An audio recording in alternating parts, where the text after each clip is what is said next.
podcast is intended for mature audiences. The views and opinions expressed are those of the panelists and do not reflect in any way those of the podcast partners, sponsors, or affiliates. Enjoy. Hi, this is Michael Buffer, and you're listening to the Voice of the People. Let's get ready for Boxing Voice. Every day I'm hustling, hustling, hustling, hustling, hustling, hustling, hustling, hustling, hustling, hustling, hustling. Every day I'm hustling, every day I'm hustling, every day I'm hustling. What broke him down? Was it just the body punching? When I was hitting him with body punching, I heard him, actually he was crying in there.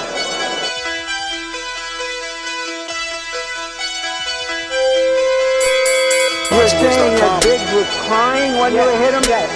When did that happen? And perhaps the fourth round on? BoxingVoice.com. So that you knew you had him by that time? Absolutely, but I knew he was tough and taking those punches. Deontay Productions.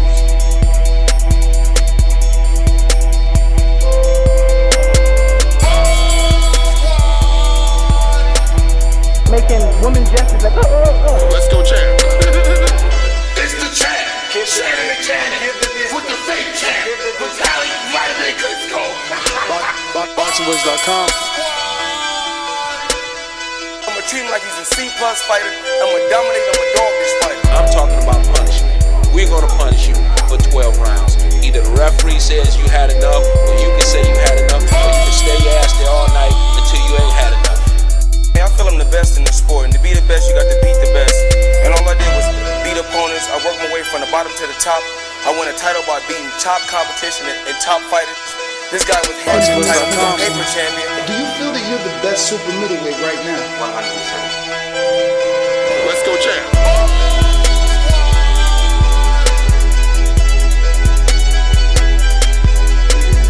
He can bring the pressure.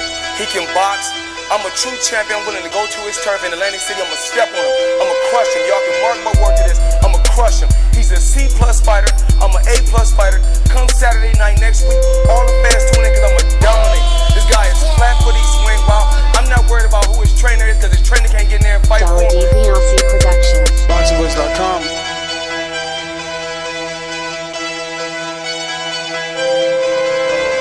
BoxingVoice.com.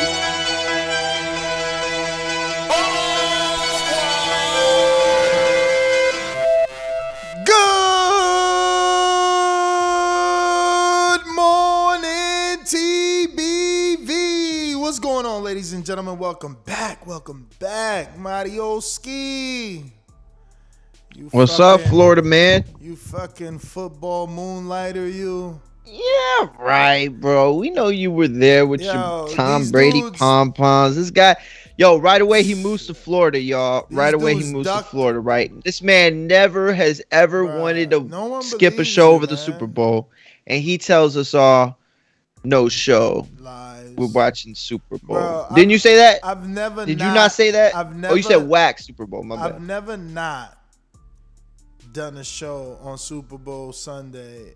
I've always done a you were excited because you were in Florida and it was in Florida. We get it. No, it's cool, always bro. Done like a TBV podcast, man. It just pains me that after, I don't know, 10, 12 years, we had to bow down to foosball because my co-host couldn't be strong enough. I was here. I said, look, it's all I good, said, man. I told my parents, I said, I'm going to do at least an hour of the show. And that's why so we're going to go 6, 7. I'll be there at 7. Let me tell you, that's why football's beating us, because my own co-host rather tune into a 40-something-year-old quarterback versus a 40-something-year-old boxer, right? If a boxer's 43, right away he's Luis Ortiz, he's Alexander Povetkin, he's old, no one knows him, he speaks no English, he's past his prime. In football, this dude is worth how many millions for being 43 and taking multiple teams to the Super Bowl? See, that's the difference. Other sports value their athletes, man. We are the worst. We are scum. Boxing fans are scum. We suck as fans. We're quick to talk and shame our fighters, man. I'll admit there's a big contingency of that, but you can't act like that didn't happen in football. Everybody hated Tom Brady. Like, it's crazy. Like, people hated him, and now he's not with New England. He's not with the perceived, New York Yankee type team. You know what I'm saying? Dominant, and now everybody's happy with them. But there's haters in all of them. Like, we got the smartest fans. You know that. I hear you, man. Sometimes we got the smartest fans. Sometimes we have the smartest fighters. Word? Sometimes it's just continued disrespect, man. I think that at this point, Deontay Wilder needs to come out, announce a fight, and really make a statement. I mean, how far have we fallen from that graceful status that he was on, that prospects. I mean, didn't this dude get knocked down by Rajvan Kajanu or something like that? Like, bro, Efe Ajagba and his wife out here wilding. First of all, Efe is really wilding, and I hope this works out for him because I seen it work out very, very well for Timothy Bradley when his wife took over his career. Look, he was able to get a deal with Top Rank, a million and something dollar fight for Casamayor as a bone. Then they threw him a $5 million fight after that with Manny Pacquiao, a $8 million rematch after that. I mean, Bradley's wife, she really grabbed the steering wheel out of the hands of Cameron Duncan and took her husband to new heights. Can Efe Ajagba's wife do that? She's already pried Efe Ajagba away from Shelly Finkel and Al Heyman. He is now being trained by Kei Kimura, the same trainer of Jarrett Hurd and Shakur Stevenson and Troy Isley and Michaela Mayer and Joshua Greer.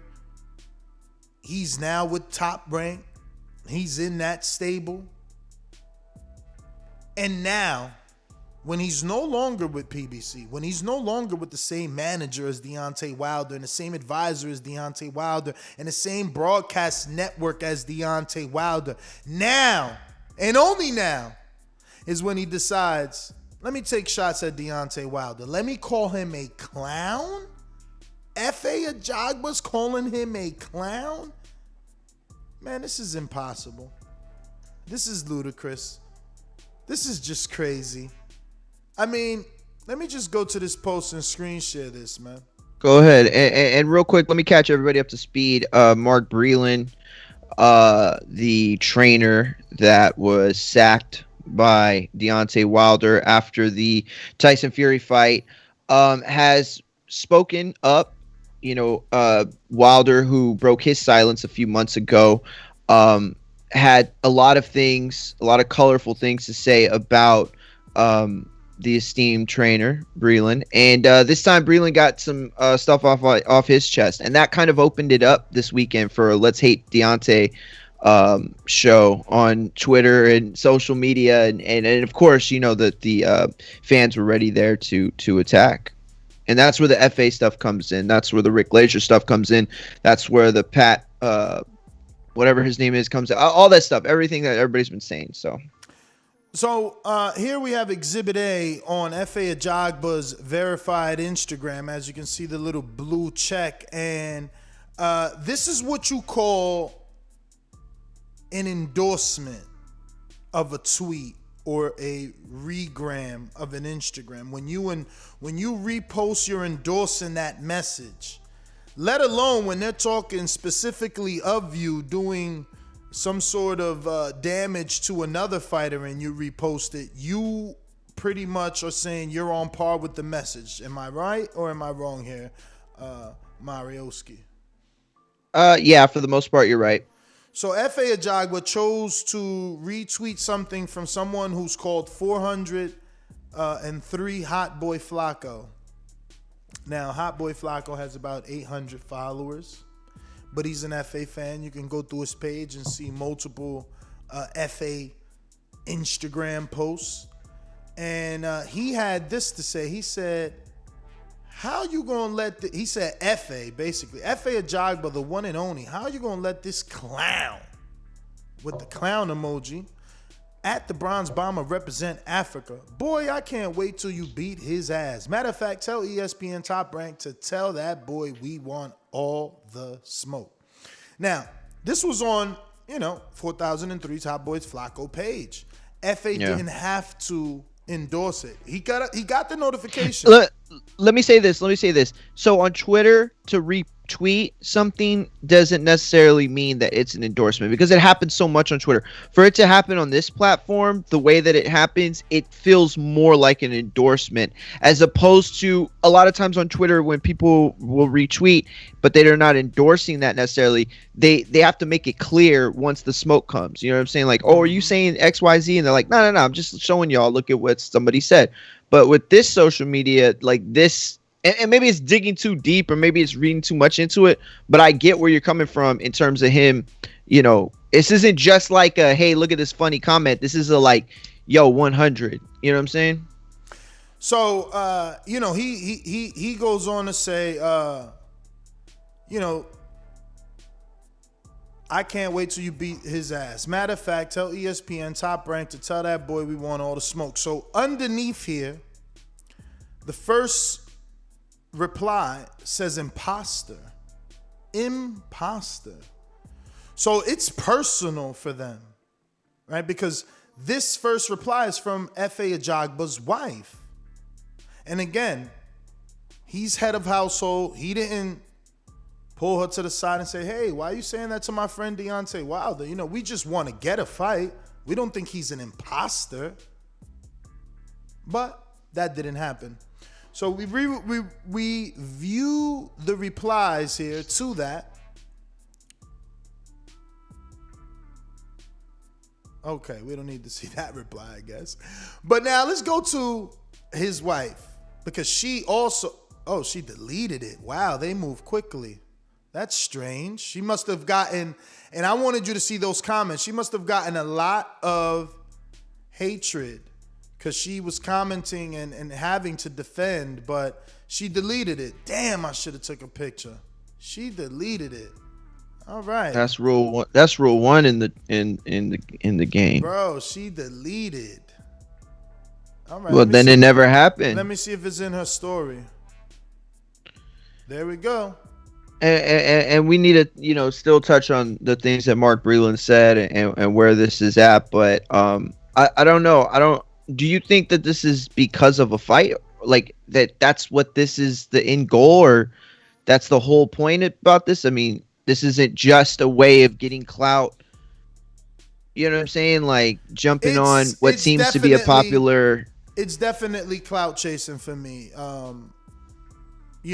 Everyone knows Efe is not on this level. Everyone knows that he is with Top Rank. It just doesn't make any sense at all. That's what I'm saying. So it's like to suggest that, whoa, let's keep this in context. We're trying to get a fight, as opposed to, oh, this is just something that's being said that's, really terrible. I mean, I don't know. I don't know how much thought was behind it, is all I'm trying to say. And not to say that makes it okay, but in other words, I don't like, if this was about a fight and somebody like went too far or said something, like that's happened, all you can do is try to move on. But this is something different, because it's like this guy was not going to fight him. He wasn't in a position. He still didn't have a chance, and now he's not in position and has even less a chance. So I mean, listen, the clout chaser and imposter is Efe until he proves otherwise, right? Why? Because when he was with Shelly, they were slow rolling him. When we asked Ronnie and Shelly about title shots, they were talking 24 months out. So now you're ready for former champion Deontay Wilder when you haven't ever fought a former champion? It's clout chasing. Now all of a sudden you want to make a fight with Wilder when what? They're supposed to do what? A co-promotion pay-per-view with Efe Ajagba and Wilder?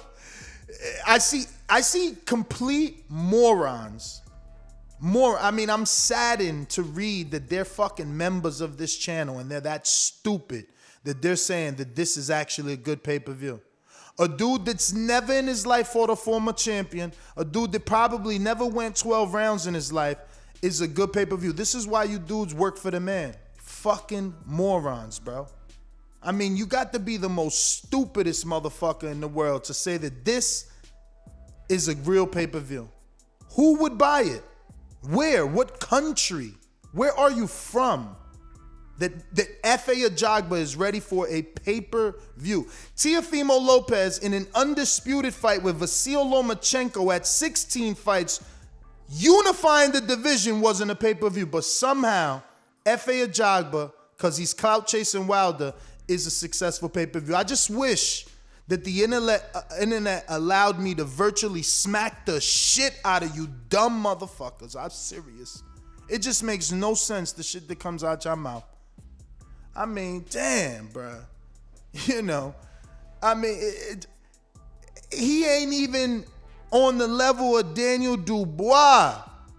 Dubois knocked out Rajvan Kajanu without being dropped, man. Like, and this is what I'm saying. When it comes to Wilder, common sense is thrown out the window, and all of a sudden, this is legit. All of a sudden, this is a decent. I seen my own two-time champ. I believe it was Carlito or Earthquake. I'm confusing the two. One of them two motherfuckers said, this is a decent fight. To be honest, they said. Motherfucker, I would never believe you honest. I would never believe you honest. All of a sudden, Efe Ajagba and Wilder is a good comeback fight. A comeback fight. To be honest, they said. I swear, man. The disrespect, bro. I'm telling you, and this comes from staying away too long. Staying away too long. So then the second form of disrespect is Rick Glazer's message here. This is Rick Glazer's verified Twitter on a thumbnail, and he says, according to a known Wilder hater, and the internet runs with this, this dude is never, do you understand me? Never. When Wilder had 10 successful defenses, he never, ever had anything good to say. He reported that Wilder's first pay-per-view with Luis Ortiz flunked, that his pay-per-view with Fury flunked, and that the second one didn't flunk because he was already down with Top Rank by that time, let's remember. But he gave all the credit to Top Rank. And some credit to PBC, I won't lie. We even had him on the show, remember that, guys. He goes on to say that a fight with Al Heyman and PBC, they tried to make an IBF eliminator with Deontay Wilder versus Charles Martin, has fallen apart as Wilder demanded money not printable since Wilder was KO'd by Tyson Fury and lost his title. Another fine example of Wilder not being in a reality since his loss. So allegedly, Wilder himself outpriced himself. Now, let's just think for one moment. Mario, you're the one on Twitter, so you get to see the PBC detractors more than I do. Sure. Please let me know the last person you can say was in this type of situation where they're alleging that two PBC fighters, right, one priced themselves out. So again, I just want to make sure you're clear before you answer. What I'm trying to ask you is, show me the other PBC fighter that got this treatment in the media one time only. That someone said, Julian Williams priced himself out. Jamal Charlo priced himself out. Those words don't even exist with PBC fighters. That's what I'm standing on. But you are allegedly the non-biased one. You're the one that watches flyweights and PBC and Dazn and Top Rank. You're not Nestor. You're not Al Heyman or the voice of PBC. Show me the PBC fighter, please. Help me. Who else has priced himself out allegedly? It never happened. But when it's Wilder, all of a sudden... I would say the only thing is the Kid Chocolate, which isn't pricing yourself out, but it was a situation where a fight was not taken due to potential more monies that could be made going another route. and that was the HBO, which is not the same. Exactly, but I would say that's the last thing I can think of, and that's the only thing I can think of. That's nothing like this. Like, no, that's I know. One dude accepting step aside money. It's making your point. You know what I'm saying? Like, I don't know any PBC fighter. Like, where is the Teofimo Lopez saying y'all are offering me $1 million? Exactly. Sean Porter spoke of money in the media because he was talking about Top Rank offering him $1 million. When has Sean Porter said, nah, I'm not fighting Thurman for that money. I'm not fighting Danny for that money. They need to raise that offer. A PBC fighter never says that. We've never got a report from Steve Kim who says, yo, Jarrett Hurd allegedly asked for too much money to unify with Islandre Lara. #boxing. No, because it don't exist. But Rick Glaser allegedly has the source. This is the first time that he found the source that's able to tell him that Wilder has asked for too much money. We've never seen this in the media. Never. Not even Andre Durrell, who has left Al Heyman. We've never seen Anthony Durrell say, yo, I'm not about to fight Yeardom. Give me more money. Anthony Durrell priced himself out of the fight with Benavidez or whoever the fuck y'all want. It never happened. Charlo Derevyanchenko, that's not even, first of all, Derevyanchenko is not even PBC, free agent. That's what I mean. Like, there's never been a situation like this where two PBC fighters, all of a sudden, one of them dudes priced themselves out. And if you want to even bring Derevyanchenko to this, because I don't see that. I seen Charlo fight Derevyanchenko. So show me the link that says Charlo said, I want more money to fight Derevyanchenko. Here's the thing, though. Here's the thing.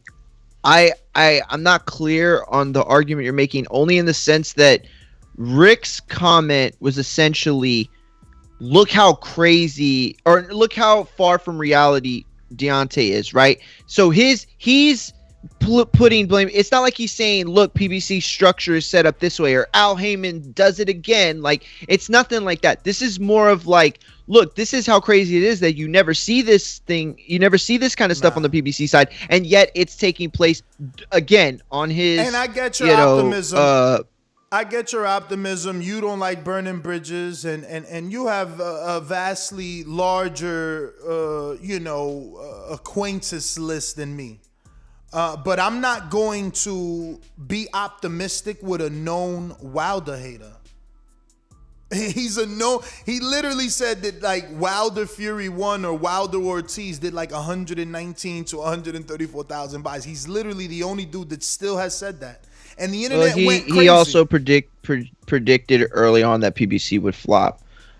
So, there's, and he didn't say it in those kind of words. It's just like more of like, kind of like the kind of information he gives always is like hinted towards that. But I'll be honest with you.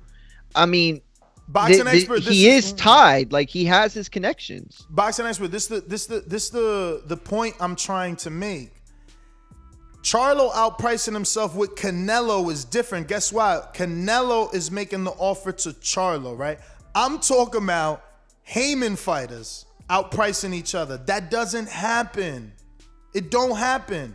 Remember when y'all if we would have went the other, I mean, we could have talked about Caleb Plant, Canelo, you know what I'm saying? No. Like, that's, I knew what you meant. I'm talking about setup with I'm two talking PBC about Keith guys getting on the phone and saying, yo, I want to fight Danny. And then Al saying, okay, and offers Danny to fight, and Danny coming out in the media saying, nah, I ain't fighting Keith for $2 million, because y'all laugh at that. Y'all allegedly believe that Crawford gets paid more than PBC fighters because of what they get paid on paper. Y'all laugh. There's bud tenders that laugh at me and say, yo, they got $2 million for a unification. Because that's what you believe. But guess what? Even though you believe that's a little bit of money and you laugh at it, they still weren't in the media saying, I'm not taking that little bit of money for the unification. Guess why? Because Al made sure they was happy one way or another. But we don't see that with others. It's only when there's not a common denominator of Al in the middle. Now, if you're dealing with a separate entity offering the offer to Charlo, of course you're going to see him ask for more money. But my thing is, Al's business with his fight is never out there.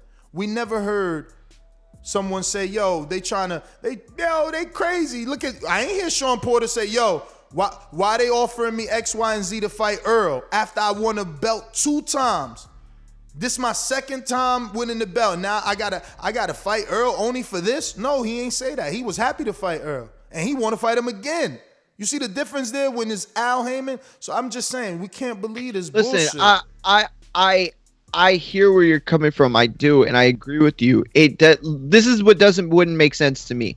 You're on the same side. You're on the PBC side. And I got to say this before I say this. I don't know enough about structure and how, fights are put together and payments and how a fighter's trajectory is truly planned out and all those things, right? That said, what I do know is rarely have we ever seen a situation where in-house fighters are, specifically with PBC, are not both in understanding that Al's in a position to get them the most. So if you have somebody else you're working with, well, then Al can't dictate what Bob is going to allow or what Golden Boy is going to, request or whatever.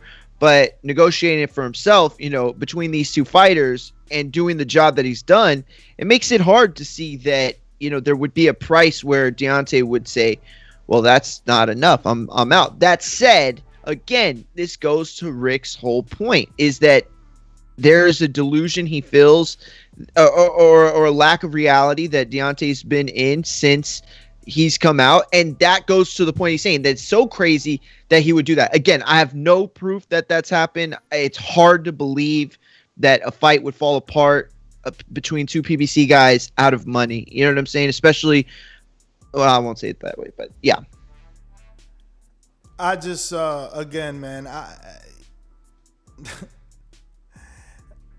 I can't see Wilder turning down a fight off of money. Again, why can't a man be judged by his character, right? Hasn't he accepted flat fees and signed on a dotted line for flat fees? Wasn't the hiccup the rematch? So, again, if it was a low flat fee and he accepted it, why all of a sudden now is he going to say, nah, I want more money than printable for Charles Martin? It's just not, it's so far from reality for me that, But then we get to Mark, right? And look, I fuck with Mark. He's still my man's. This is his truth, and this is expected. This is expected for Mark Breland to come out and have something to say. I mean, he was attacked himself. It was a form of attack, at least for himself. He felt maybe that he was being attacked, right? So he had to come out and refute those statements made. But my issue with the interview as a whole is that Mark is being raised to this pedestal as some sort of a truth teller, right? He's so smart for everything that he's saying in this interview. Like, oh, Wilder's career is over. He'll never beat Tyson Fury. It doesn't matter if he cheated. If they did cheat, it's JD. So all that is credible. All that is valuable. All that ripped the internet apart. But there was one little thing that no one even cared to repeat. There was no headlines about it. And this statement was so far-fetched that we should have questioned the sanity. Oh, God, I hope you're not going where I think you're going. Oh, but he hopes I'm not going there because he himself said, oh, wait a minute, Mark, that is far-fetched. But I'm going to choose to believe everything you said before this moment. Okay. I'm going to choose to say that whatever came out your mouth before this moment is truth, but everything after this moment isn't, and you're just tongue-in-cheek. You're making a joke. You're being sarcastic. You can't be sarcastic. You can't be being mean or pessimistic with everything else you just said. Only now, because you're talking about the Prince of the United Kingdom, Anthony Joshua, because you're saying that you, as a 40-something, 50-something-year-old welterweight that never's been above 200 pounds a day in your life, soaking wet,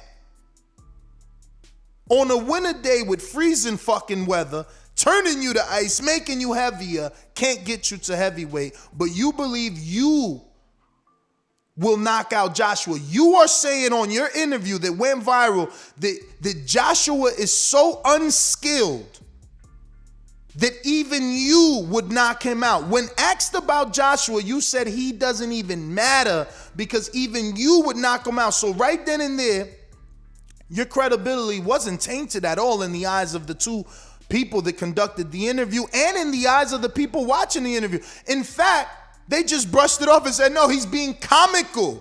He was being so straightforward and so pessimistic and so blunt and vulgar with his words that now he's just being comical. And what he's saying about AJ isn't true. He's just making a joke.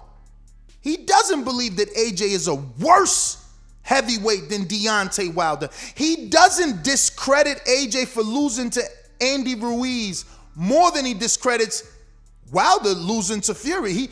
You guys just are omitting that from the interview because the Wilder hate and disrespect continues and it's at an all-time high. And reality, it gets thrown out the window whenever Deontay Wilder's name is mentioned. So the fact that he said anything about Wilder 10 minutes before and finished with AJ, the AJ part, it's on no publication. There's no UK Mirror. There's no Michael Benson. Why are you not talking about the fact that this quote-unquote credible man on the witness stand is saying that he would also knock out AJ and that AJ isn't good or as good as Wilder or even beats Wilder? None of that matters, but okay. I rest my case for right now until I have to jump up again. Yeah, real quick, I do want to mention Breland was on The Fight Is Right. We got our first guest. Oh. Sorry, you guys, and I've been here. What up to everybody out there? Yo, what up? Yes. Hello. Johnny Fisher, how are you, my friend? How you doing, Johnny? Hello, how are you? Okay, you good? Oh, we're good. Let me add you here so that everybody can get a great look at the new heavyweight in the UK. Gonna be making your debut coming here soon, correct? Can you let everybody know when you're debuting? Yes, I'm debuting 20th of February, so it's not long now, under 2 weeks. I've been training hard and I'm ready to go. Just ticking over now, ready to go. And you are signed to Matchroom Boxing. Signed to Matchroom Boxing, signed to SJM Boxing as my management company as well. So they've got Joe Joyce, who's their leading name. So I've been learning off him a lot and I'm ready to go. Joe Joyce, Vito Viginella, Sam is doing his thing out here, man, and we've had him on the show. We appreciate him greatly. So, like you said, you're working with Joe Joyce. I also see you working with Fabio Wardley. How was that? Yeah, I've done a lot of sparring with Fabio recently. I went up about a week and a half, 2 weeks ago, done well with him. I've been sparring Hughie Fury as well, Cash Ali, another name who's known well in England, Dave Allen, the White Rhino. So I've been getting good experience with some pros. So it's standing me in good stead. Yeah. Cash out. That's the one that bit David Price, right? Yes. Yeah. And trust me, when I first met him, I thought, oh, is he going to be a nice guy? Or is he going to be horrible? But he was a lovely, lovely chap. He was a brilliant man. So it's great when it works out like that. Yeah. Johnny, can you turn your phone sideways just so we can get the full view? Perfect. So take us from the beginning, brother. Let us know how many amateur fights and why did you start in boxing? So I only had 4 senior amateur fights. So as a senior, I'm very, very inexperienced. 3 of them I won by round 1 knockout. And before that, I had 6 juniors before 2014. So I've had 10 altogether. I was London ABA champion as a junior. But I played rugby a lot at university. So I went to Exeter University and I played rugby a lot when I was 18, 19. So it was only sort of 2018 I started boxing, and that's when my senior career started. I started again, really.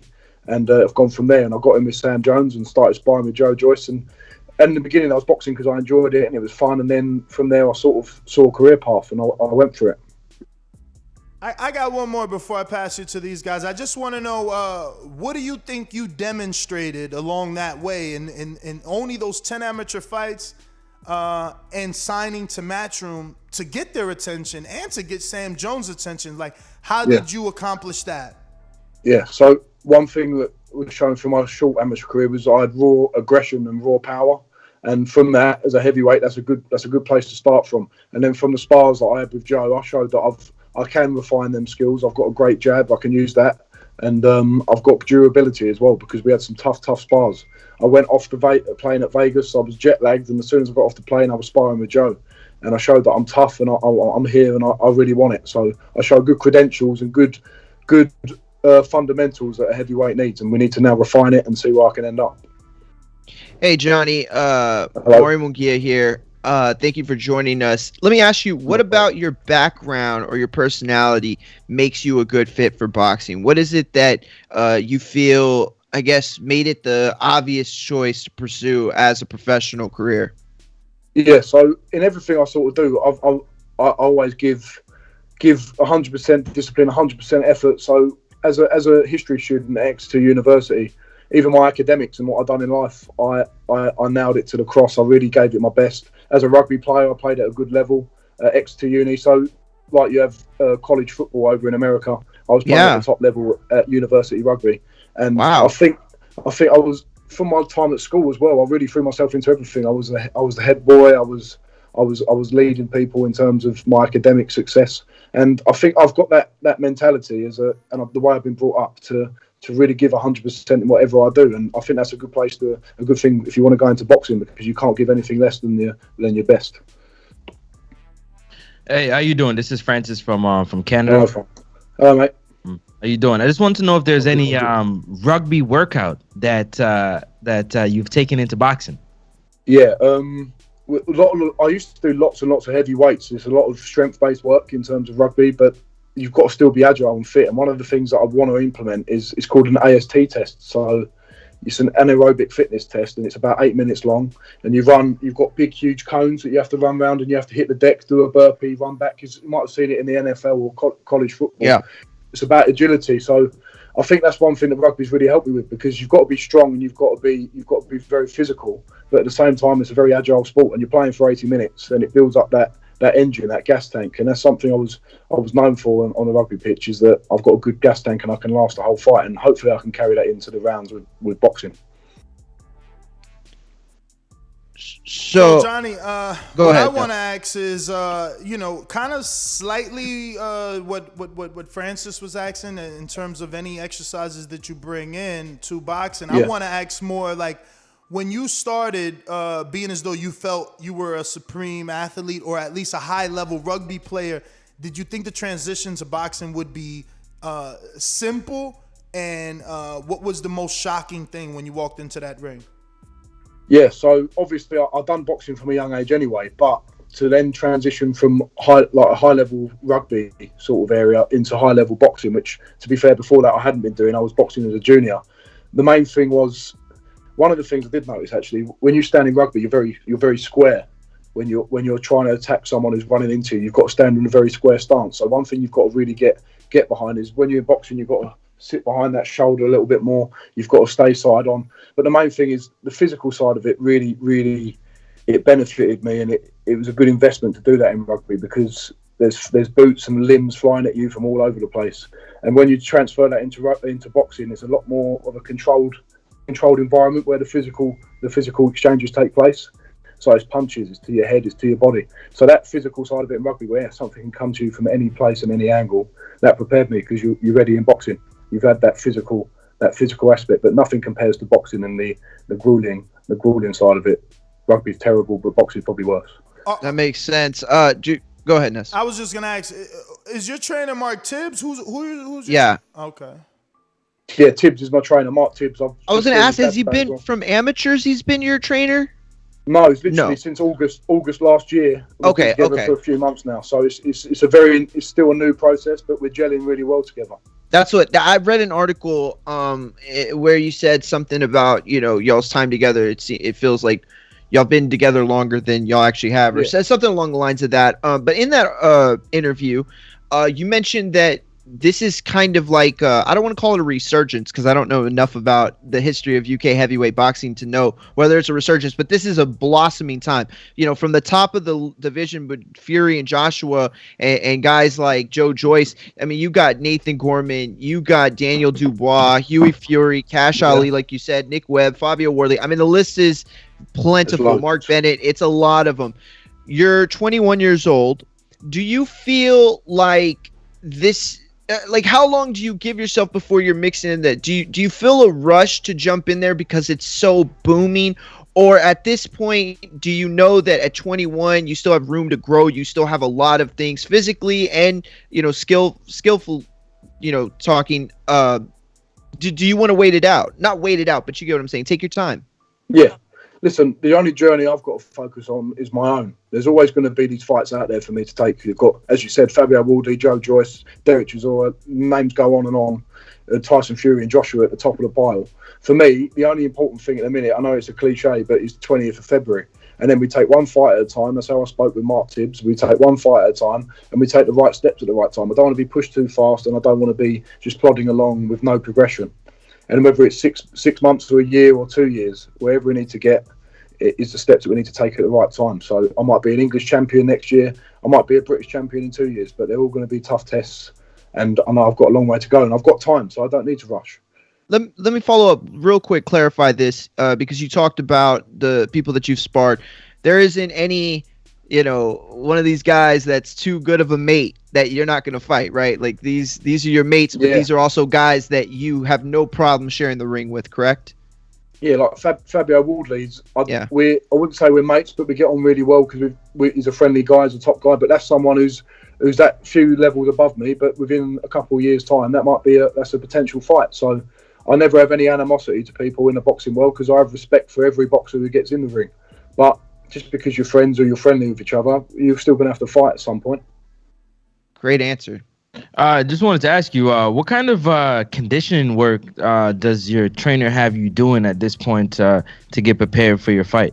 Yeah, so we're only 2 weeks out, less than 2 weeks out now. So you don't need to be doing your long endurance-based work. Everything is short, sharp bursts. So I'll do some short. Yesterday, I've done 50-meter sprints with 15-second breaks in between for about 10, 15 minutes. So it's nothing. There's no endurance-based stuff now. It's all short, sharp, and explosive stuff because it matches the fact that I've only got a 4-round fight to begin with. You keep everything short, sharp, and explosive, and it seems to be working so far because I'm staying fit and I'm staying fresh by doing that. That's on you. Yep. We got some questions from the people here. Let me get out to these. Sorry, Johnny. We got Ruin 504, which is New Orleans here in America. And he says, if you have success in your debut on the Avanesian Kelly card, what are your plans? The plan is to fight. I spoke to Sam Jones, I spoke to Eddie Hearn, and it's every other month I'm going to be getting out this year. So I'm going to be busy, and the idea is to be as busy as possible because that's where I'm going to gain my experience. I've not had the longest amateur career, so I need to be out as often as possible and learning my ring craft. And the plan is to have a busy 2021. How old are you, Johnny? I'm 21. But so why? I mean, I'm not saying you're rushing. I do hear you want to move quickly, but you're very young, especially for the heavyweight division. You can take your time and develop properly if you wanted to. Yeah, that's what he's talking about. Okay. That's what I'm not going to be jumping into English title fights or British title fights in my first year, but I need that in terms of where I am. I need that ring experience. Because I've had great sparring and I've got a great trainer and team behind me, but ring experience is key. It might not be every other month, it might be every few months, but I need to have a busy year where I can get that ring experience up. Now let me ask you: do you take offense, or do you look at it as a compliment if you're compared to Babic? Alan Babbage? No, I don't. Listen, Alan Babbage is He's a phenomenon, really, isn't he? The way he's not as big as the other heavyweights, and he's been blowing them out of there. So, listen, he's a great fighter in his own right and his style. And to be compared to any of these guys at this level, I couldn't have dreamed of it 6 months to a year ago. So, I'm humbled if I'm compared to someone like that in a minute. Is that a fight that you think domestically would be big for you, or he's not really on your radar? Or the third, you think he won't be there when you get there because of his style? Yeah. Well, he's being moved very quickly himself, so he's been fighting quite regularly. He's out of a shoulder operation at the minute, so who knows where he'll be in the next 6 months or a year? Whether he's got some bigger fights. He's probably got bigger fights on his mind than me at the minute because I'm just coming through. He's working his way up the ladder. He's fought some English sort of level or area level fighters, and now he's looking to move on. Hrgovic is one name he keeps spouting, but listen, he's a tough man, and he'll be a great fight if that's down the line. Quick question I want to ask. The first time you worked with Joe Joyce, what was your initial reaction to getting in there, sparring with him, and getting some work? I thought the first reaction is he's a behemoth of a man, isn't he? He's huge. He's like a huge wrecking machine. But I did see him in 2014 when I fought in the quarterfinals of the ABAs as a junior. And I thought even then he was big. But to see him four years later and he's filled out and he's stocky, he's a very quiet man when you first meet him, and he keeps himself to himself, and he was friendly enough. But it's just a sight for sore eyes when you see someone of that size. But I'm not that far off him now in terms of size and stature. I'm about 17.5 stone, which is 240, 250 pounds. So I'm quite a big heavyweight myself, and size isn't something that's going to determine how good you are as a heavyweight. But that was the first reaction when I saw him. I thought he's a big man. Did you think he was going to do that? That was going to be my next question. to Daniel Dubois? Yeah, so I thought he's got it in his locker. He's a Rio Olympic finalist, and in my opinion, won the final. He's got huge amateur pedigree, and I've experienced that jab firsthand. And I thought, listen, it's a deceiving jab. It's a deceiving jab because you think he looks slow and he looks awkward, but he's very good at reading his opponent and predicting when they're going to throw, and he timed it perfectly. And I thought, he can do it. And the more the rounds went on, you could sort of sense the end was coming. I know Daniel got a really bad injury to his eye, and that must have affected him, but I did believe Joe could do it, and I said it from the start. That's great. So we got Big Nick in the UK who says, big up the Rumford Bull. I came across you last year on Instagram and noticed you was gaining some support. Joe Joyce said that you hit harder than Dubois. Do you believe Joe is saying this as your friend, or do you really feel like it's an honest assessment of your power? Listen, I know I've got power, but to be compared to Daniel Dubois, maybe he's just saying it, maybe he's not. But I know what I can pack a punch, and if I could hit as hard as Dubois, I'm in a fantastic position. Obviously, I haven't fought with 10-ounce gloves on yet, and I haven't been in there, so I wouldn't like to say it myself, because to compare myself to someone like Daniel Dubois, who's been at a higher level than me and been in some tough fights, I don't think that would be fair. But it's a nice compliment to receive from Joe. He is my friend, and he did say it, and he did mean it. But it's a different story from sparring to fighing. Can you describe to the people what is your level of excitement for your debut?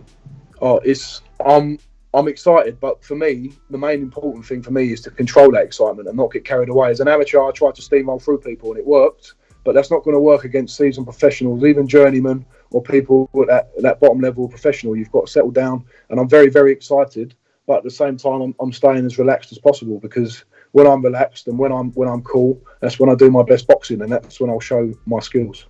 Do you exercise? Is probably the not way to put this, but do you like train to keep those nerves down? Like I recently took my first fight. I mean, a completely novice amateur, whatever. But I thought, you know what, I'm good. Like I knew what to expect. I've been around boxing all my life. I thought, oh, I'm good. The fight started and I was super nervous. And obviously, you're in a much worse position where you're fighting guys that are huge and great athletes and stuff, top level, right? But do you do anything like training wise or like techniques like meditation or anything to calm the nerves?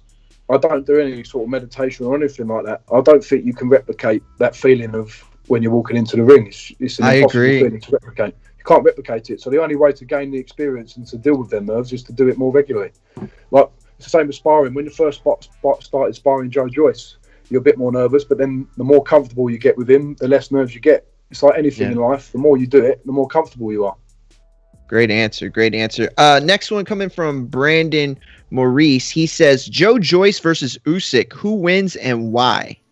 So I watched the Joe Joyce Usyk fight from the WSB, which was 4 or 5 years ago now. Yeah. And if it was over 5 rounds, I'd say Joe Joyce is going to struggle because Usyk will be good for evading and he's got great footwork and he can get out of that space. But Joe Joyce, the shape he's in now, he's starting camp in such a great place and hunting him down for 12 rounds. I don't think Usyk could last 12 rounds, in my opinion, with Joe Joyce chasing him down. I saw his fight with Usyk and Chisora. Saw that a couple of months ago, and I thought Chisora was giving him trouble for the first 3-4 rounds.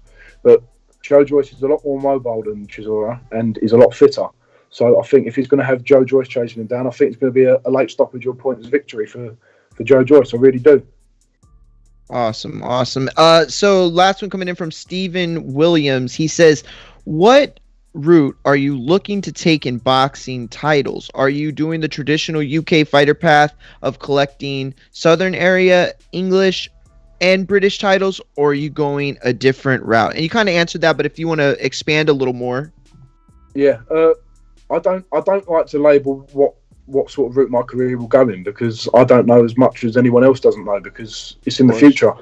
I could be in a different place in 6 months. I might get a great opportunity in a year to be on a big fight, which might propel me.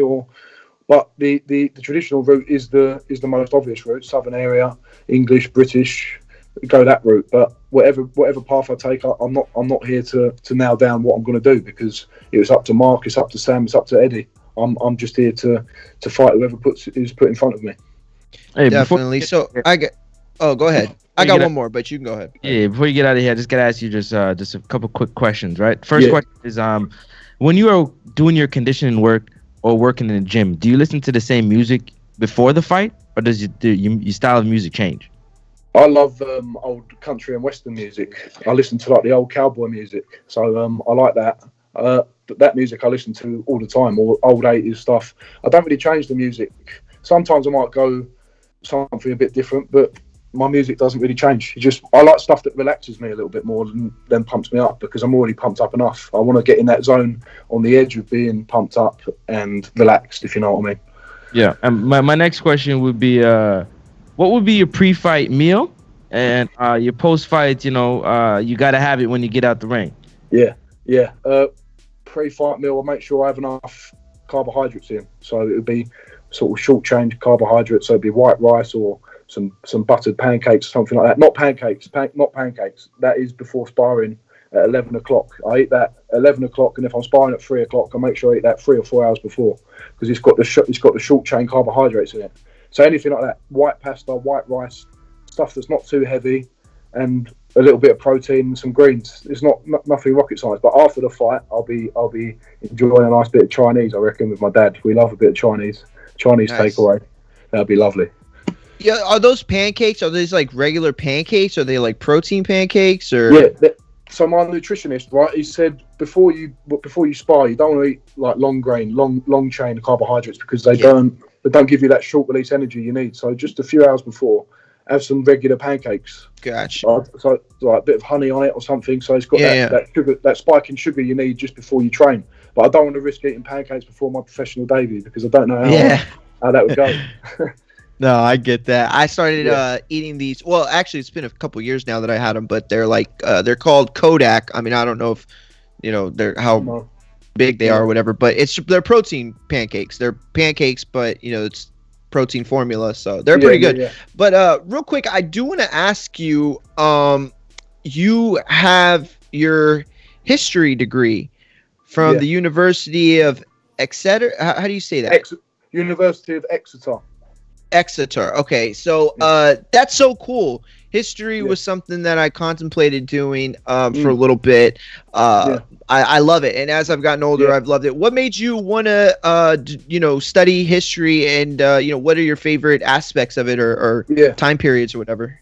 So the same as you, I've got an interest in history. My dad really enjoyed it. My granddad used to watch all the old war films with him. So the area I was interested in. What I studied was my specialist subject was the Russian Revolution, so from 1917 to 1918, and then I've done the aerial bombing of Germany in 1944 to 45. So that's the stuff I was mostly interested in. But I've done a range of subjects. I've done some stuff in the Islamic conquest of Spain in 7/11. It's just a really wide range of stuff, and I think it's good to learn about all these things that happened in the past. I was going to do a law degree, like I thought I'll do my actual degree in something that I'm passionate about and what I enjoy, and I could have done a law conversion course. But instead of doing that, I boxed instead. But I've got that backing of a degree now, which is great. Definitely. I have a few friends that got accepted off of their well, they were double majors, but they had a history degree and they ended up going to law school. You know, but that's awesome, man. That's so cool. Yeah, 50% of law people who work in law in the UK don't actually have a law degree. They specialise in a different subject. Wow. Okay. Yeah. Man, you know what? I bet that is more common than people think. Yeah, it is. Because you go into any career, you still got to train as someone in that career. Whether you do a maths degree and then you go into a finance degree, you've still got to be trained up into that career path. I always used to tell people that. People would ask about college, or it's like 90% of the jobs that you get, you learn on site or on the job. Exactly. It's very few degrees that teach you what you're actually going to be doing. But man, that's awesome, Johnny. I 100%. Love your story. Love the fact that you're a history buff guy and super young still, long way to go, I'm sure. And we'll love to have you back on anytime. But right now, those are our questions. If you want to give out your social media and Yeah, my social media is Johnny Fisher 1 on Instagram, and on Twitter it's Johnny Fisher Box. I just want to say a big thank you to all the sponsors that are helping me out so far, and thank you to you guys for having me on. I've really enjoyed it. Of course. Johnny, just so you know, man, I've been in the back just sharing it on social media on all our platforms so everybody knows that you're live. I'm not just purposely not looking at you. I'm working on the social media on all different platforms on the internet. So we do appreciate your time. We're going to continue to follow your career. Hope you get the win so we can get you on for the victory lap. And we look forward to new and exciting stories, man. We really respect your trainer. He's been a guest here on this show. And both your sparring partners, we love them both. And they've both been on this show, Wardley and Joe Joyce. Joyce. So you're going to go far with that team, man. We appreciate you once again, and we'll get you back on soon. Thanks again, brother. No, thanks very much for having me on. I really appreciate it. All right, thanks, Johnny. There you have it, ladies and gentlemen. Have a good night. Bull out of the UK, new heavyweight to Matchroom Boxing. And we're just doing our part, man, trying to stay up to date. We're talking Wilder and the growing, continued disrespect. Oh, shit. What? We forgot memberships. Oh, man. Is anybody on there? I don't know. I just clicking it now. I saw somebody, I think it was Rizzy, said what happened to membership. Did we miss questions on there? I don't know. I would have to check. But, yeah, man. That wasn't on purpose, guys. This is a team effort. And, I definitely should have looked, too. Let me see that I posted there. Looks like it is there with 3 questions. Damn. 3 questions. Matt Bent, Rizzy, Alex Jones. Next time we'll go to memberships first, just to, counteract. But we'll sorry about that. But definitely cool. A very good guy. I like his story. Former rugby player, seemed to, he played at a pretty high level.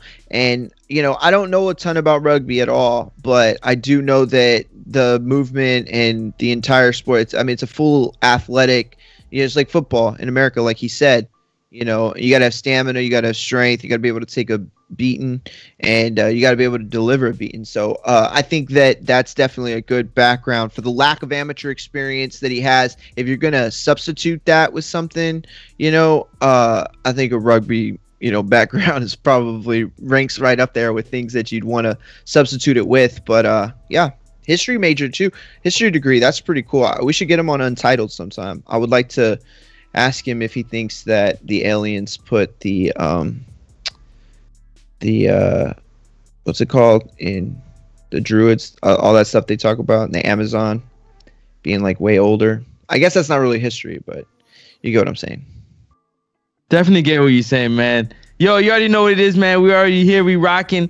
We got over 390 something watching and listening wherever you are around the world. We need you to go ahead and smash that thumbs up button, man. Also, it doesn't cost you anything, so hit the subscribe button while you're at it. That red button that says subscribe. Hit it. You know what I'm saying? Helps the show grow. Tell a friend to tell a friend. Also, Oh man, we got 405. Get them numbers up, man. 200 thumbs up. Let's get them numbers up. It don't cost you nothing, man. And whoever get the thumbs down, that's a sucker move. But yo, anyways, besides the point, Border Wars 10 around the corner, March 13th. Get in the ring, swing. Mario, how do you feel? Border Wars 10. Love it, man. Can't wait. Main event between Marvin and Keem seems to be heating up. Both guys are very confident in what they're bringing, and they should be. I think it's a competitive fight. I think it's a good fight. I think that their styles will definitely add to one another, and they're complementary. They say styles make fight. I feel like regardless of how competitive or how close, I don't think it matters. I think that this is the kind of fight with this style that's designed to see action, And I don't think it's to be like a brute type of thing, you know what I'm saying? Like all out, squared up. But I do think that we'll see these guys push the level. Who's pushing the level? I think Keem and Marvin, both of them, they're pushing it to a new level. I think Keem is going to be better than the last time we saw him. He about to get exposed. Wow. You hear this guy? Listen, let me real quick. I'm going to say this. I think Keem is going to be better. Real quick, I think Keem is going to be better than the version we saw last. And I think Marvin is already better than the version we saw last. But I think he has every intent to do everything possible to show just how talented he is. You too friendly. I'm being honest. Marvin got That's my honest feel. Marvin got 4 fights and no knockdown. Dog, you was a novice and got a knockdown. You was a novice and got a knockdown. Marvin got 4 fights and no knockdown. He is the definition of Border Wars pillow fist. And he just stands there. My man just stands there. Hate is real. What did he do? Bruh, he just stands there getting what hit. Did he do, Mario? What did he do? What did he do? He to Florida. Maybe if he moved to Texas, he'd be on Mario. Like he'd be on Marvin. He is mad at Marvin. What did Marvin do, champ? He didn't send you a welcome. I'm keeping it real, housewarming. I'm keeping it real, man.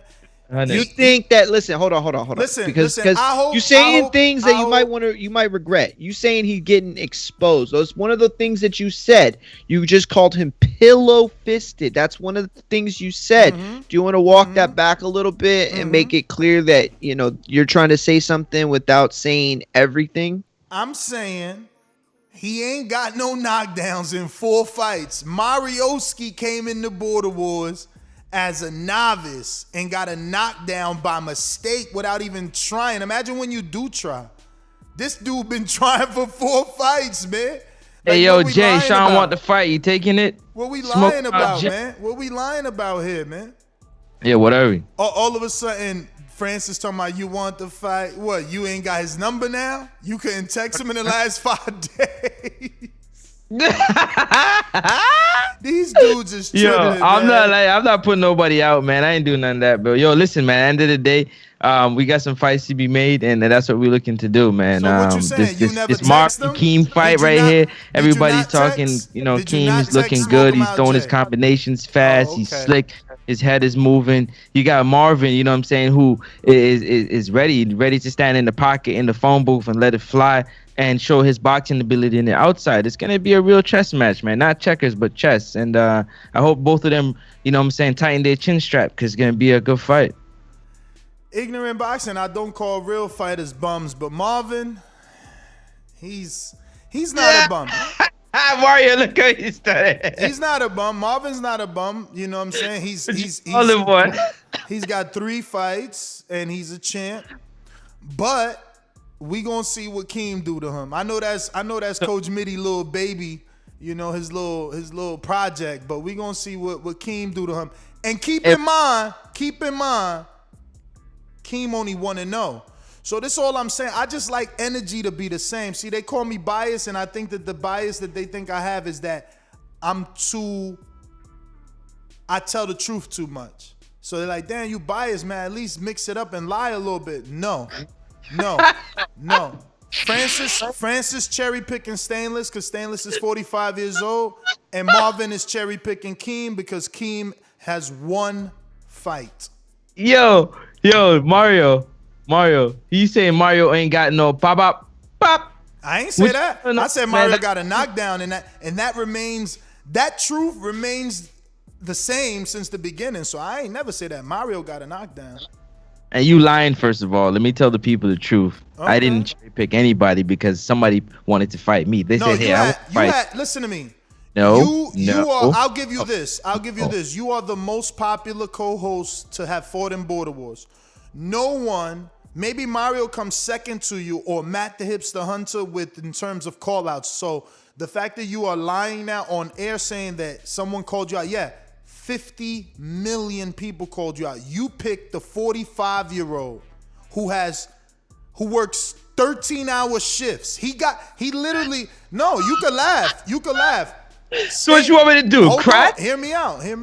Stainless has received an award on this show because hard work and dedication. We literally highlighted the fact that he's been working 12 and 15-hour shifts since we've met him. So we gave him that award. Wait a minute, your point is that he's cherry picking them for these reasons? My point is that we all know Stainless is 45 years old and has 15-hour shifts. He's 42. 15-hour shifts. So yeah, I get what you're Francis saying. is being strategic. Absolutely. He's 42, and everybody got work and got shit that they got to do. So that's no excuse. You just said we live in the life. No. I'll let you talk. You live in life as a fighter. You got many things that you got to get through. Some fighters work. Some fighters don't work. But the ones that do work know they got to get themselves into a position especially if you calling somebody out, say, I want to fight you because he's a cherry and you this and you that. Yeah, you got to say, hey, I called your card. Let's make it happen. I don't see why everything has to be either a cherry or... I don't understand. Y'all tripping, man. It's just a good fight for both of them, isn't it? Isn't it a fight that just makes sense? Okay, so be the matchmaker. Why is it a good fight for Stainless? I think it's a good fight for Stainless. He gets the recognition of fighting a host, which makes it prominent. I think that the fact that Francis has no background in boxing, has never done it at even a amateur level, that goes towards the fact that they're both green.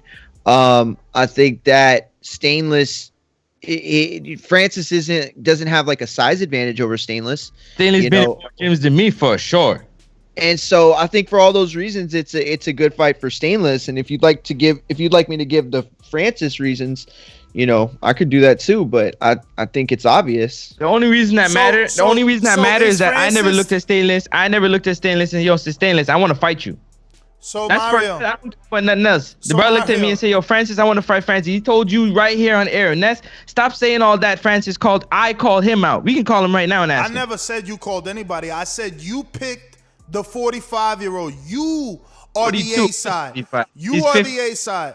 You are the A side. I don't cut you off, Francis. You are the A side. You had the right to choose who you wanted. Mulatto wanted to fight you. Show Kid wanted to fight you. You even wanted to fight Mario because you're such a cherry picker. You were comfortable looking at what you seen Keem do and said, well, this is more my alley. I don't want the unknown. So because you were afraid of the unknown, you took the 45-year-old that you spent the weekend with in Pittsburgh. You got to know him, and you said, this might be the right way for me to do it. Yeah, Mario, please take the shovel from him, please. Let's move on to regular boxing. Yeah, you want me to move on because I'm telling the truth. I mean, in any other fight, listen, you're 23. How old are you? 33? How old are you? 33 or 32? 33. Don't lie on your age now because you want to be closer to Stainless. No, closer to Stainless. How old are you? How old are you? We just want to know your age. How old am I? Yes. I'm 32. So he's 12 years older than you. No, Stainless is 42. So he's 12, Mario. So let me ask you something. 42. If Wilder fought a dude 12 years... No, you're not saying he's 42. All right. Well, Mario, if Wilder fought someone that was 12 years older than him, if we were announcing his fight versus George Foreman coming out of retirement, won't we be laughing? So why we not Yeah, laughing but at it's Stainless? less funny when you have two guys that are novice that don't like. That's what I try to say about the weight too. It's like we aren't competing at that high level where every inch is like every ounce is a big thing, and glove size and all these little aspects that they boil down to what the A side ends up getting.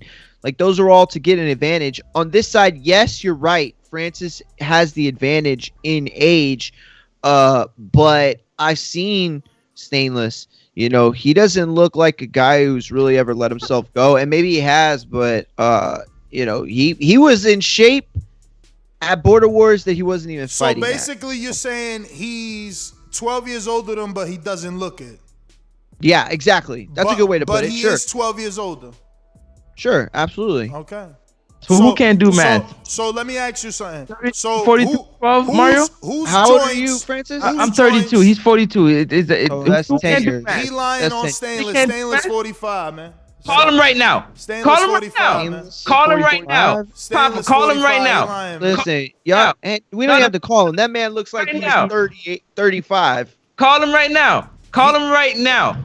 Let's settle all that. We hear from him. Call him right now. No. Just let me know, Mario. Whose knees hurt quicker? Whose joints? Who's got better reaction time? The young man or the old man? I mean, I think it depends. You got to. I know you got to. Tell me. Got to.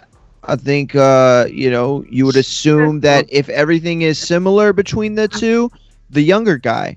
But we have to. That's assuming that they're at the same level of skill set, the 45-year-old or the 33-year-old? Who's fresher, the 45 or the 43?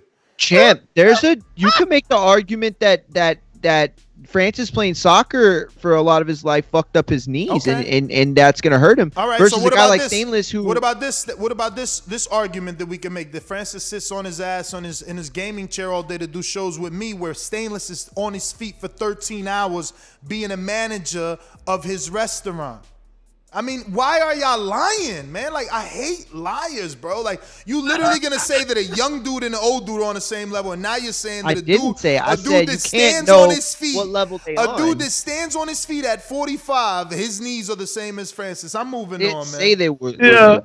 Yo, Mario, don't listen to him. He talking shit right now. Beer caca. I'm moving on. I'm moving on. Mouth, man.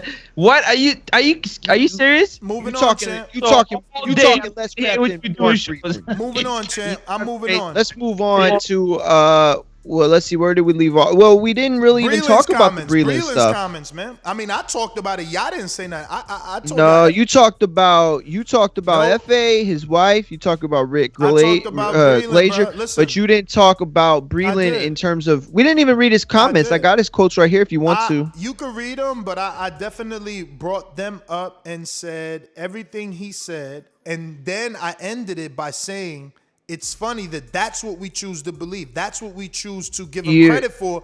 But when you were more focused on the AJ comments, yes. I was not more focused. I was putting focus on it because that's what lacked focus. Somehow the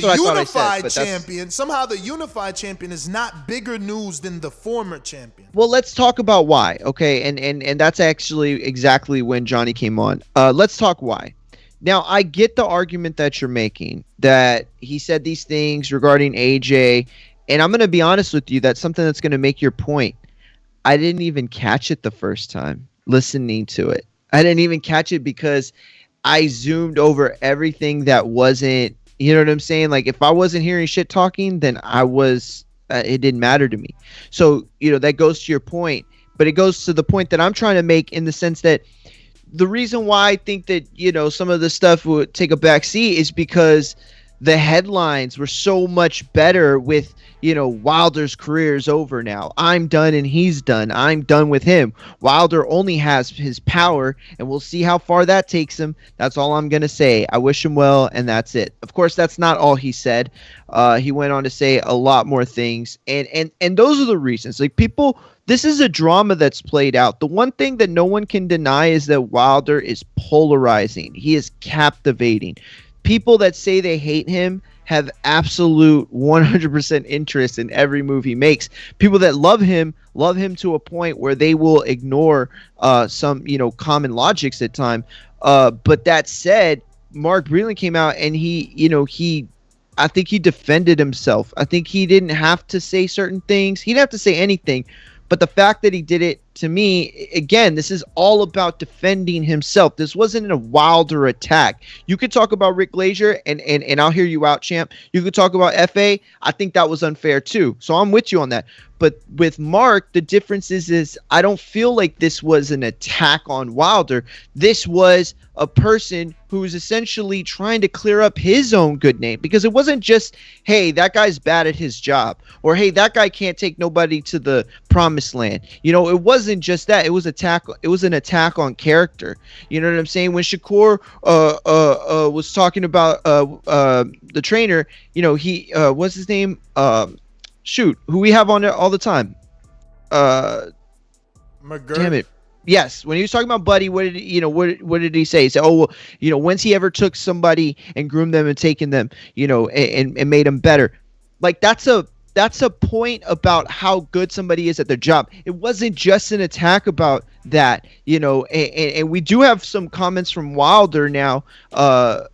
He spoke to in an article on Boxing News 24. I saw that he spoke to, who was it? 78 Sports. So he said, this man was around me for so long. I fed this dude. This is in response to Breland this weekend. Even when many people thought I outgrew him, many wanted me to fire him, but I kept him on board. And to hear all these things that he's saying, it's crazy. It's like, I'm the one that fed you. I'm the one that kept you around. You should have been gone a long time ago because of the love that I had to continue to give you a job. Even after the fact, with all the medical issues that he personally has going on with himself, I still kept him around. And for him to betray me and say all this stuff is a little hurtful. So that's, again, the point, is that I feel like this wasn't an attack as much as it was a defense of Mark. And you can say that some of the things he said were, you can make a point about them being out of line or them being too far. I'm not saying they were or weren't. I'm just saying you can argue that stuff, but I don't think that there's any arguing that this was a response from an attack that was already perpetrated against Mark.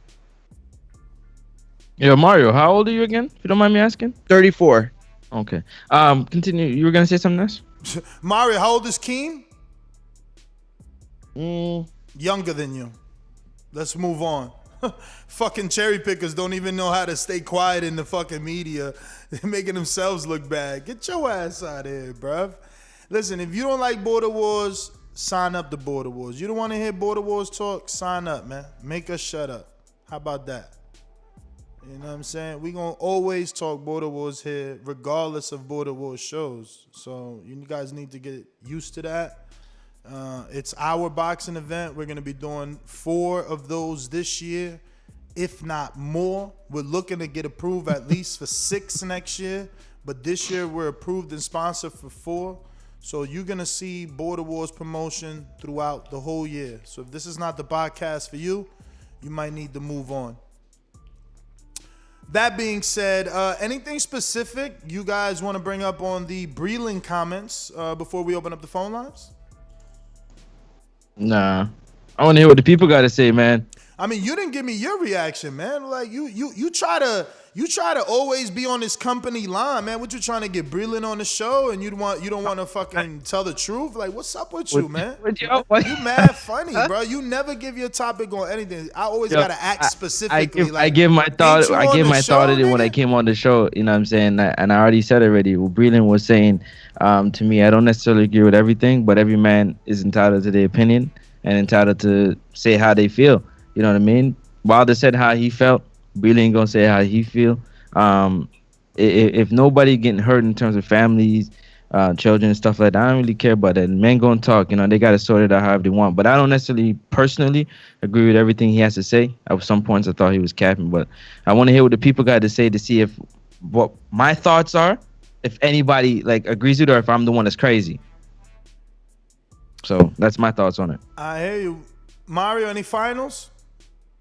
No, I think that I think that for better, for worse, whatever at the end of the day comes from all this, which is, probably really nothing, at least nothing positive.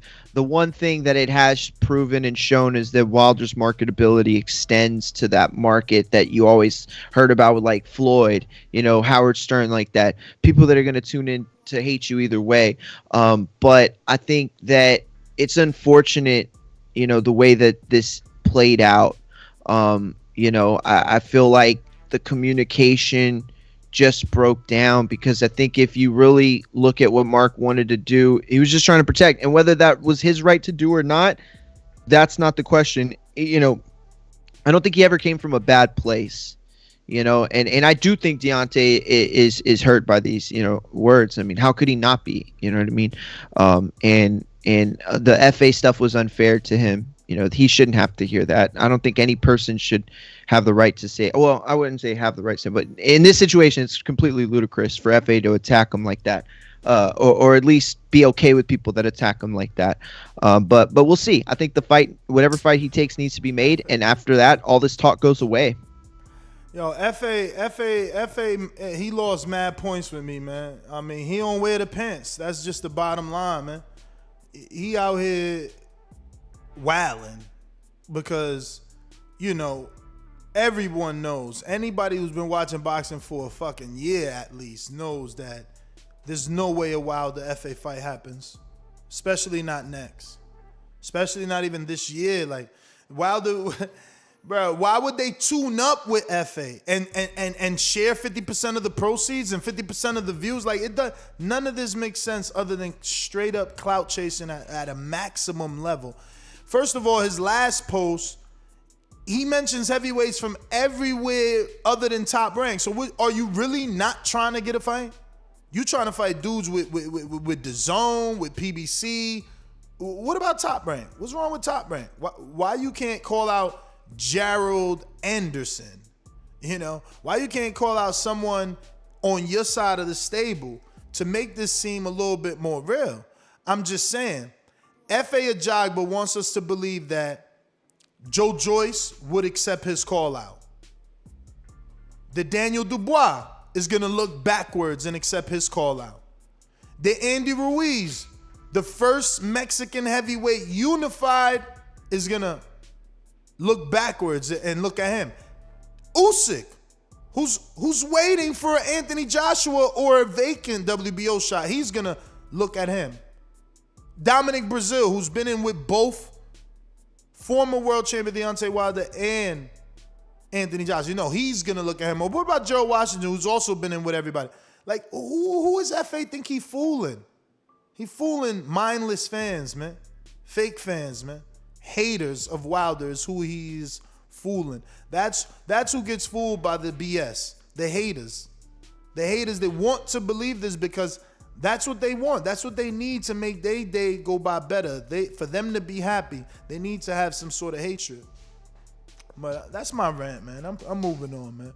We're going out to the callers, man. We do have a super chat real quick. We can get after. Do you want me to get it right now? Okay. We have a super chat from Twin Munoz. He says, rolling on the floor laughing emoji at virtually smack the out of you DM motherfuckers.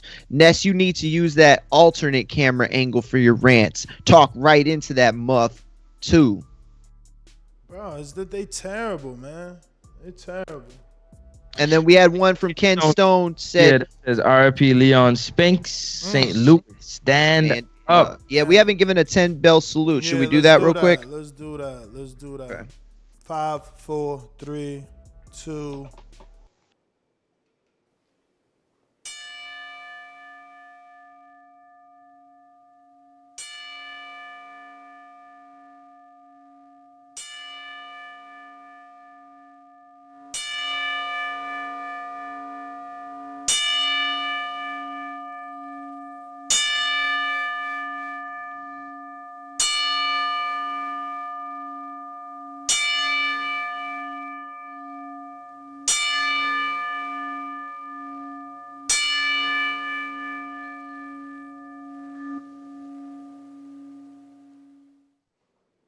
Rest in peace, Leon Spinks. Yes, It's sir. crazy, man. I just had dinner with him and his wife and Mauricio and my wife not too long ago in New York, man. That's crazy. Man, He loved wearing it's like awful. those Jesus Christ strappy sandals. You know, Oh, I yeah, even yeah, seen yeah. him. I even seen him in Mexico, man. We was in Mexico together too, and you know. Did he wear a lot of Hawaiian shirts? Yeah. Right. Every Like picture I ever Hawaii seen him in, 5-0 shirts, man. My yeah, man love every Hawaii picture I 5-0 ever shirts, saw man. him in, as the years came, later, he was always wearing like a Hawaiian shirt type of thing. Word, But man. R.I.P. definitely, and definitely prayers and thoughts out to the family. Member of our community lost, but never forgotten. But right now, the phone lines are open. If you want to call in from a landline or your cell, your mobile, 1-425-569-5241 is the number to call. You could also add us on Skype at Nestor Gibbs. Send a friend request. We'll put you part of the conversation, and then you can call in from anywhere in the world, absolutely free, over the Skype app. We're going to go out to the phone callers first. A quick word from our sponsors, and we're going to get this thing going. These calls are brought to you by El Camino Electrical Services, experts in electric vehicle charging stations. For consultations and turnkey installation, visit us at elcaminoelectricalservices.com. Remember to rate us 5 stars on iTunes. Subscribe to youtube.com/theboxingvoice for the latest and greatest interviews with your favorite fighters.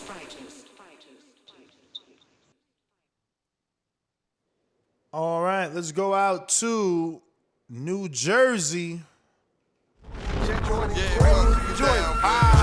like the king is what I mean. The king is what I mean.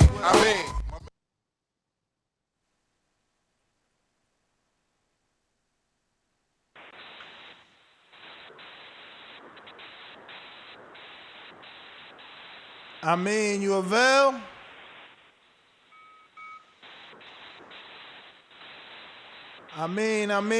Going once. 2 times. Do. We going out to Brandon in Cincinnati. Talk to us. Hey, whole nother time zone. Jumped up from back with our mind on. Can't play when you here, get your life stole. If you bring it here, then the price grow. Folks jabbing and punching the line long. I drop a pigeon, let 9 go. We slap with the fake glass and white go. This only happens in Ohio. Man, I wish I was in Florida. It's cold in Ohio, man. God damn. What's up, Ness? Can y'all hear me? Perfectly, brother. You good? What's up? Yeah, I want to give a rest in peace to the great Leon Spinks. Shout out Tom Brady. He is the greatest of all time. I just want to let my guy Wilder know that, man, we here for you, bro. You know, we love you. The state of Alabama loves you. We ride with you. You the champ. You gonna always be the champ. All these people and detractors and naysayers, they just hating, man. They jealous and they hating. They mad that you got what you got, champ. So, you know, everybody lying on the champ, man, saying he don't train, saying he was chasing a woman 2 weeks before camp. That's just all hate, man. Bomb Squad Nation, we ain't buying that shit. We ride for our champion. Just get well soon, man, and bounce back, Wilder. We love you, brother. That's my call, man. Bomb Squad for life, baby. There's only one Deontay Wilder. Coach Mitty, are you available?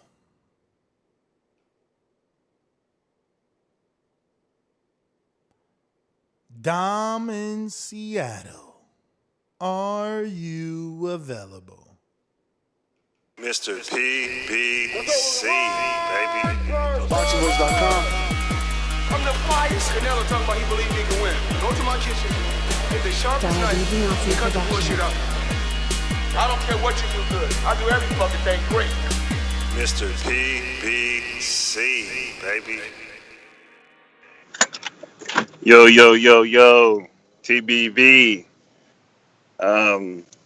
Shout out to, RIP to Leon Spinks. a legend has fallen. To this Mark Breland stuff, it is what it is. I think people are gonna talk smack no matter what. Shout out to him for getting back on his training stuff. I really don't know who he trained before Wilder, but shout out to the person, whoever he trained before Wilder. I've always been saying that I would like him to be gone. I mean, I feel like Deontay Wilder needs someone to get under his skin and kind of push him and, show him who's the trainer and he's the boxer type of stuff.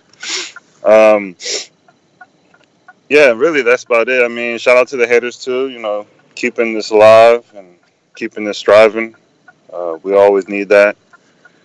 Shout out to PPC too, man. Shout out to Virgil Ortiz for getting the Crawford fight too. That's my call. He ain't got no Crawford fight. He fighting Hooker, man. You tripping, casual. Hooker, man. Maurice Hooker. One in the BX. One in the BX. Are you rocking out? One. Two.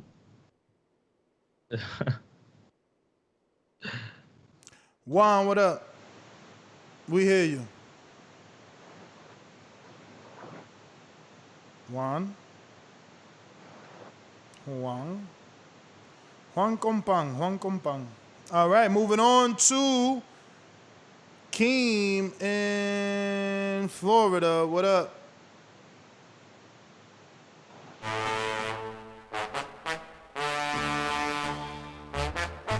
There's nothing in the sponge for Izzy. He ain't got nothing in there. Where the team at? Oh, we got J-Mac giving excellent instructions over there to Keem the Dream. Your winner by unanimous decisions is Keem the Dream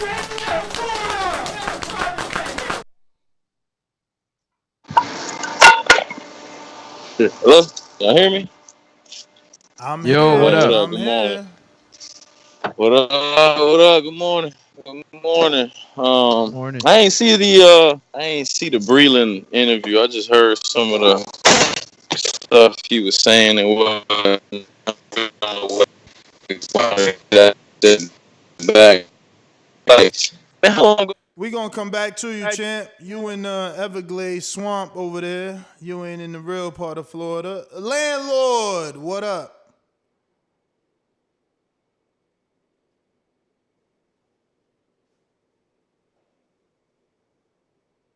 No landlord. Natural Wiz, Hamilton.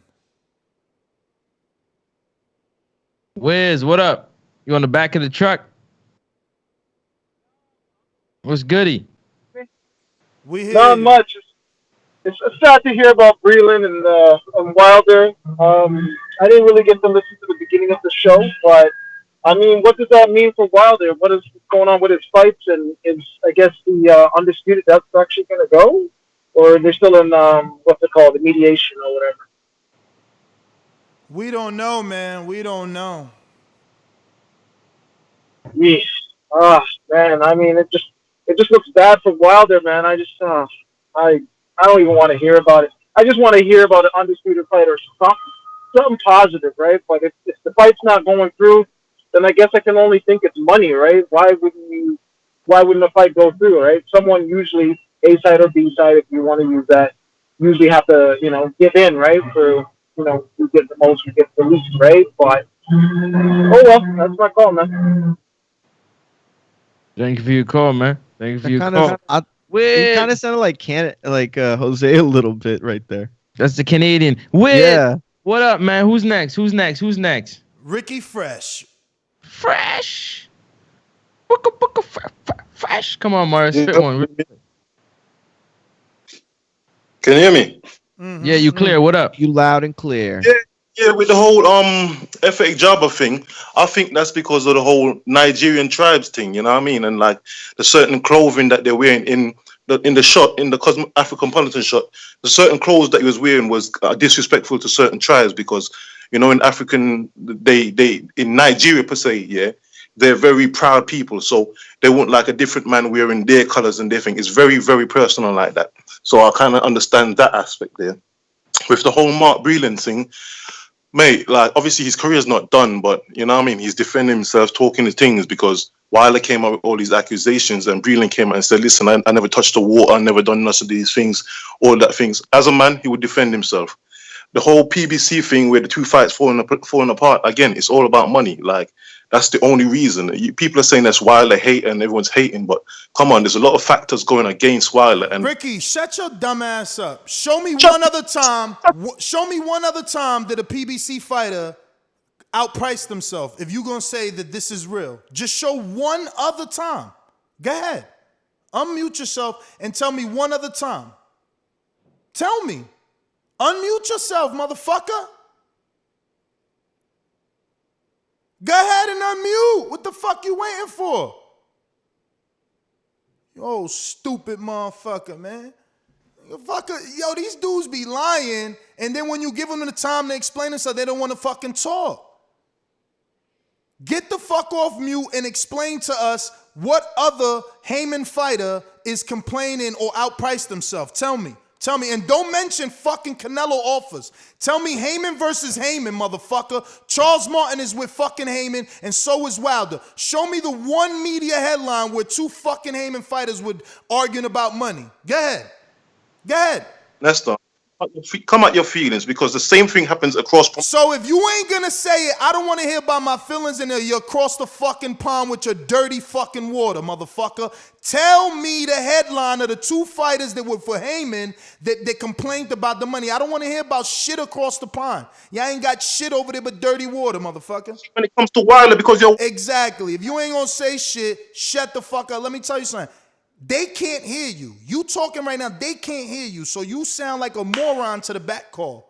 No one can hear you. They only gonna hear what I let them hear. And I'm only gonna let them hear you when you start telling us, all right, Nestor, I'm ready to tell you what other fighters outpriced themselves. Go ahead. Are you ready? Nah, I don't. All right, well then shut the fuck up. I have nothing to say about it. Shut the fuck up then. Get the fuck out of here. Fuck out of here, you old dumb motherfucker. Listen, I'm never gonna stand for y'all lies, bro. I don't give a fuck what no one says, man. I don't care. I don't care. If you can't prove me wrong, you are a natural born liar, nigga. And I'm every fucking where, man. I'm everywhere. Greatness, talk to me.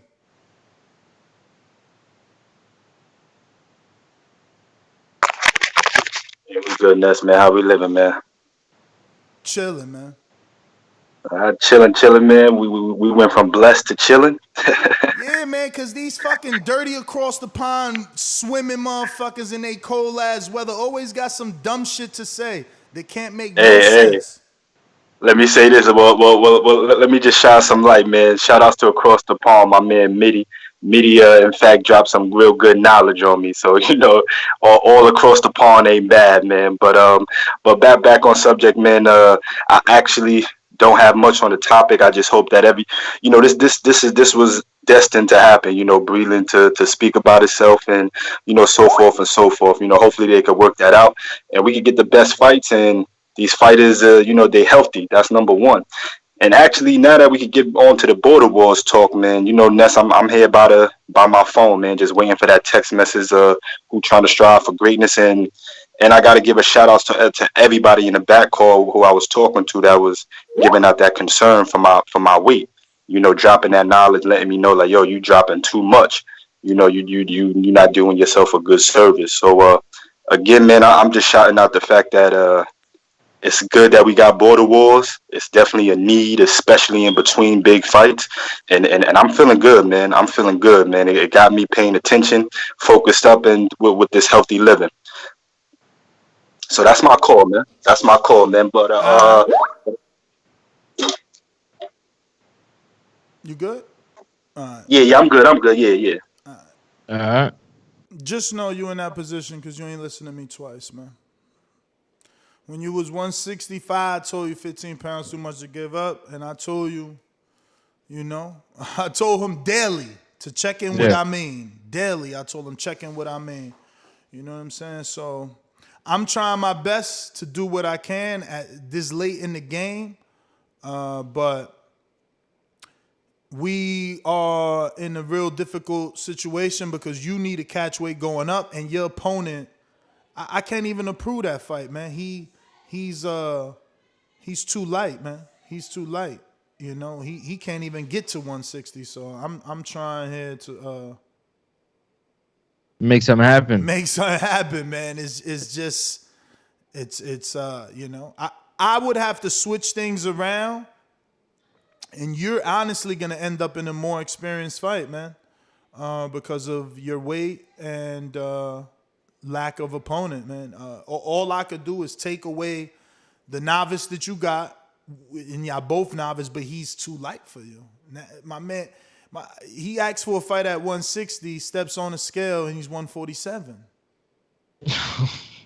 You know what I'm saying? Meanwhile, his opponent asking, can he come up to 168? So, you know, that's 20 pounds, man. That's huge. That's a huge disadvantage. So we got a lot of issues right now, man. James says, man, talk that shit, Ness. Good show. Yeah, man, these dudes, I've never seen anything like this shit for Wilder, bro.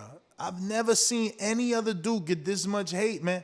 Like, usually once a dude loses, it's over. Like, that's it. Like, I told you. No, this one is going on. It's forever. Nana boo boo forever. It's filled with like a lot of venom, man, a lot of anger, a lot of hate, man. They mad. Like, that's what I'm saying. Like, how is Wilder the bigger news? Not the fact that the trainer, the former trainer of Wilder, believes he can knock out AJ. Believes that AJ is so easy that not only he but anybody can knock him out. I mean, come on, like, man. We're gonna go back and forth about everything else, not that. Yeah, nah. I like nah. I'm with you on that one. Nah, that's crazy. Like, I mean, I know, you know, decorated, you know, Olympian and good pro record and stuff, but it's heavyweights, man. You tripping? Yeah, man. But let me get to Who's next? J-Mac. What's up? Shit. So you hating? I'm that guy. What you want to bet on? Bet 100,000 on that. Let's bet $1 million. You getting that money, right? Easy. Let's bet $1 million easy. And I for the bread. When I him, y'all gonna say he was too weak on my life. Okay, bow down, bitches. I'm about to handle business. I'ma teach you all a lesson. This'll only take a minute. Got a part in all this passion in my blood. Niggas hating just because. Think about it. Everybody love Bud. J-Mac, where you at? All these niggas hating on me. Shit is whack. So efficient with it, don't check stats. Hey, I'm out here trying to get it. Next, I only got a minute. Get ready for the back attack.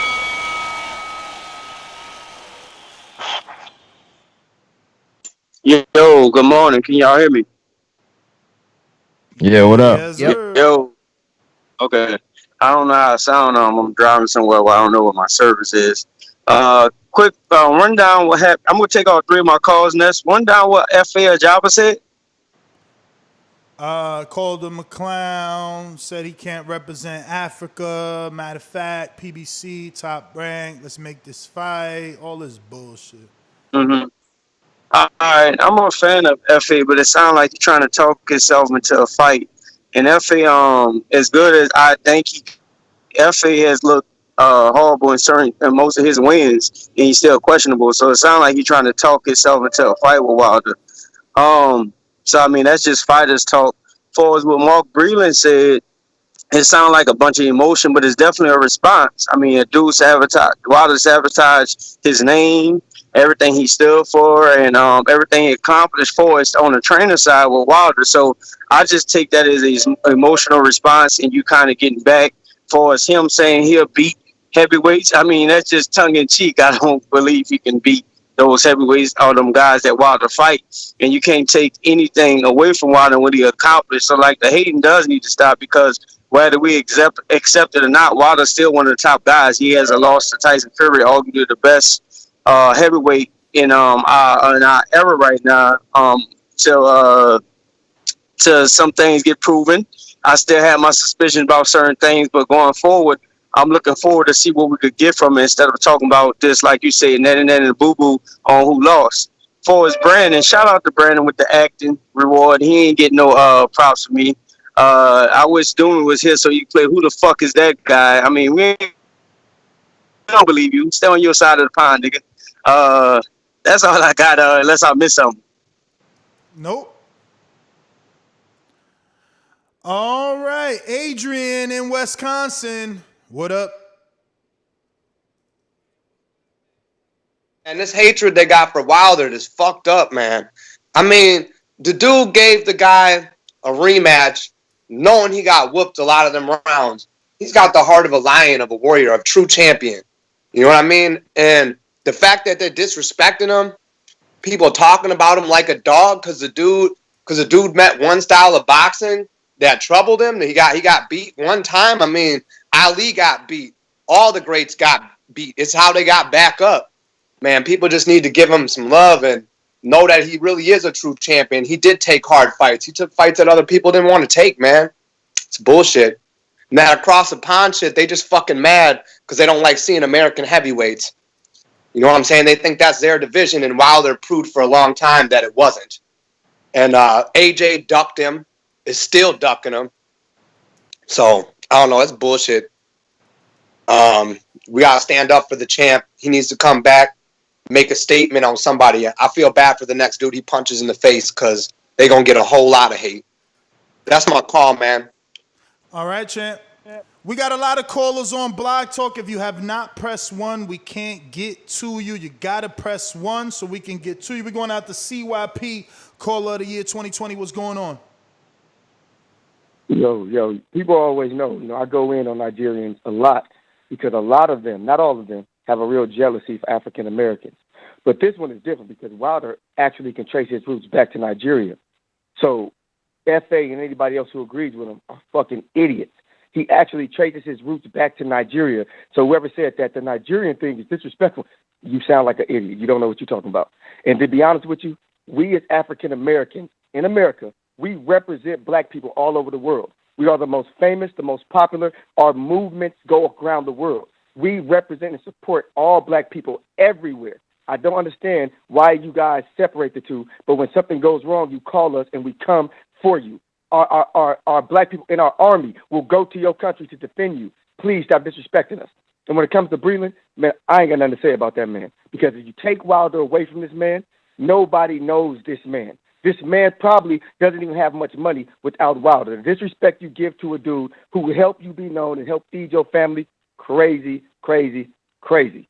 This ain't about no disrespect. I ain't going for nobody's head today. But look, as a black man, I love being a role model for other black people and other minorities, yo. It ain't going to stop, man. It ain't going to stop because you mad. Get over it. Wilder's still king in a lot of people's eyes, man. CYP out. All right, we're going to Troy in Baltimore, I think that is. Wait, on Blog Talk? Troy, that's you? Hey, Neff. Hey, Neff, can you hear me? Oh, yes. Who's this? This ain't Troy. So. Your name, sir? So what my name is Sean. Sean. So what I'd like to say is, I'm a big Wilder fan. I currently am still too. It's hard to say you're a Wilder fan. It's like saying you're a Trump supporter. Nobody wants to be a Wilder fan anymore. We were all with him supporting him until he started with those outrageous, silly claims that were just ridiculous of Fury cheating. And once he did this, people just started to disassociate themselves with it. Even it goes to show now that the Nigerians in Africa are disassociating themselves with Wilder, and this is the people who he associates with culturally. Nobody wants to have nothing to do with Wilder, not even the people who are currently managing him. They're trying to distance themselves away from these ridiculous claims. And I believe that it's going to be hard for Wilder to find someone to fight in the future, just because if that opponent wins, Wilder's going to come up with some kind of ridiculous excuse saying, hey, this guy didn't win, he cheated, and so forth. So, you can see the slander right there. He did it to Fury. Fury won't accept a trilogy, and Wilder didn't even sign the contract for it. Now he wanted to fight a bum in Charles Martin. Charles Martin was the worst champion Let me ask you a question in history of boxing. Let me ask you a question here. History, Let me ask you a question here. Why was it okay for AJ to fight Charles Martin? Okay. He Since was it's young. cool. That It's was his cool. first No, it's title cool. fight, It's cool, Matt. champ. That It's was cool, his champ. first It's cool, title champ. fight. It's cool. You didn't have an answer for that. No. I am answering you. That was his first title fight. Excuse me. Why is Wilder a bum? I'm sorry. Why did you say he was a bum?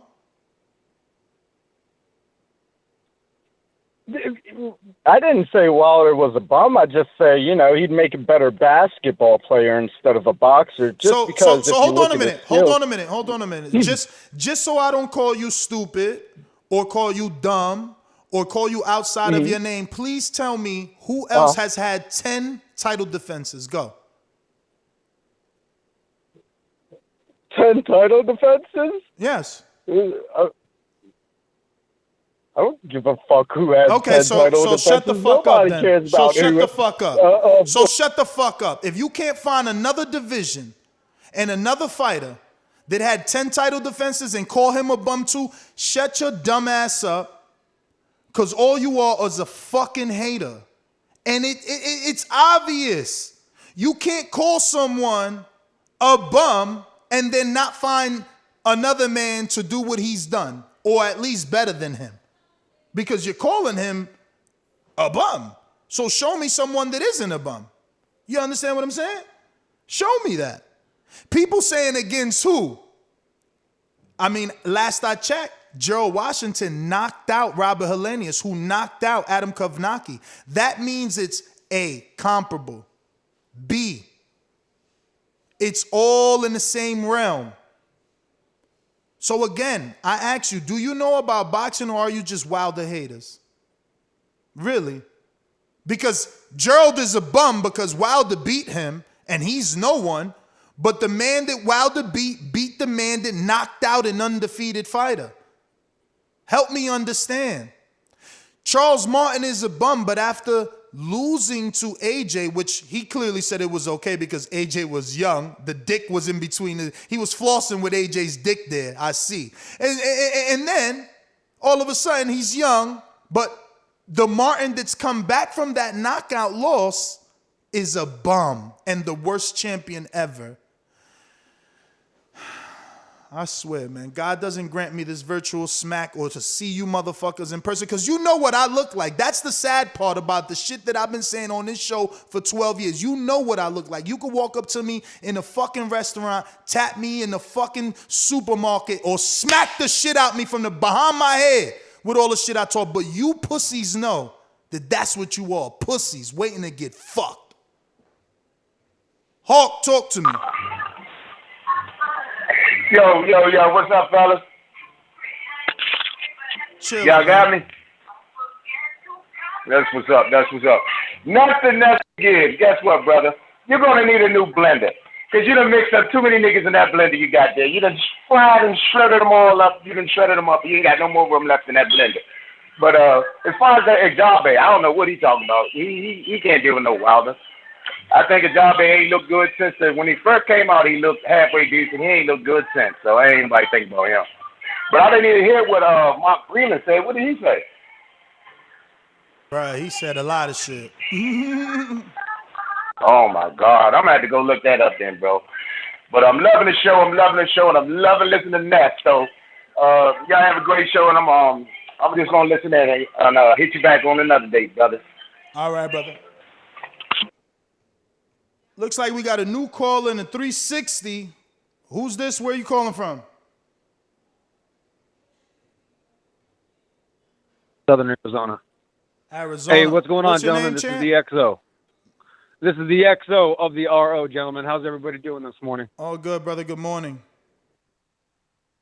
Hey, thanks for letting me be here. Yeah, that last guy, Sean, was a complete troll liar. He was just here to obviously cause problems. These perverted haters are running from their lives. That's how we know Deontay Wilder is the champ, because they are scared to death to even face him. Still, to this day, Tyson Fury has already been knocked out, period, by Deontay Wilder. So he has finished or knocked out every single opponent he's ever faced, a record never achieved in boxing history, especially in the heavyweight division, having the biggest disadvantage in weight in boxing history. Deontay Wilder is one of one, and they will continue to hate them because they're so scared to death. And on my channel, we have posted new pictures of Fury cheating in the second fight, and we've already taken the soul of Mark Breland, who sold his soul to the devil. All right, champ. Thanks for calling in. We're going out to what looks like a new caller in a 708. 708. Who's this?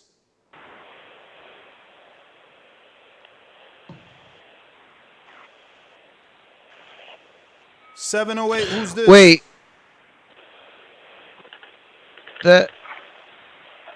That's Steve in Chicago. I put it in. I put it on the wrong one. Liar. Yeah, it's Steve in Chicago. Hey, Daddy, this a dollar beat. I drink soda, I eat pizza, I hang out with chicks all day. These fighters still can't beat me. They fighting every day, they in the gym every day. Just give me 6 weeks, and I got it. BoxingWords.com.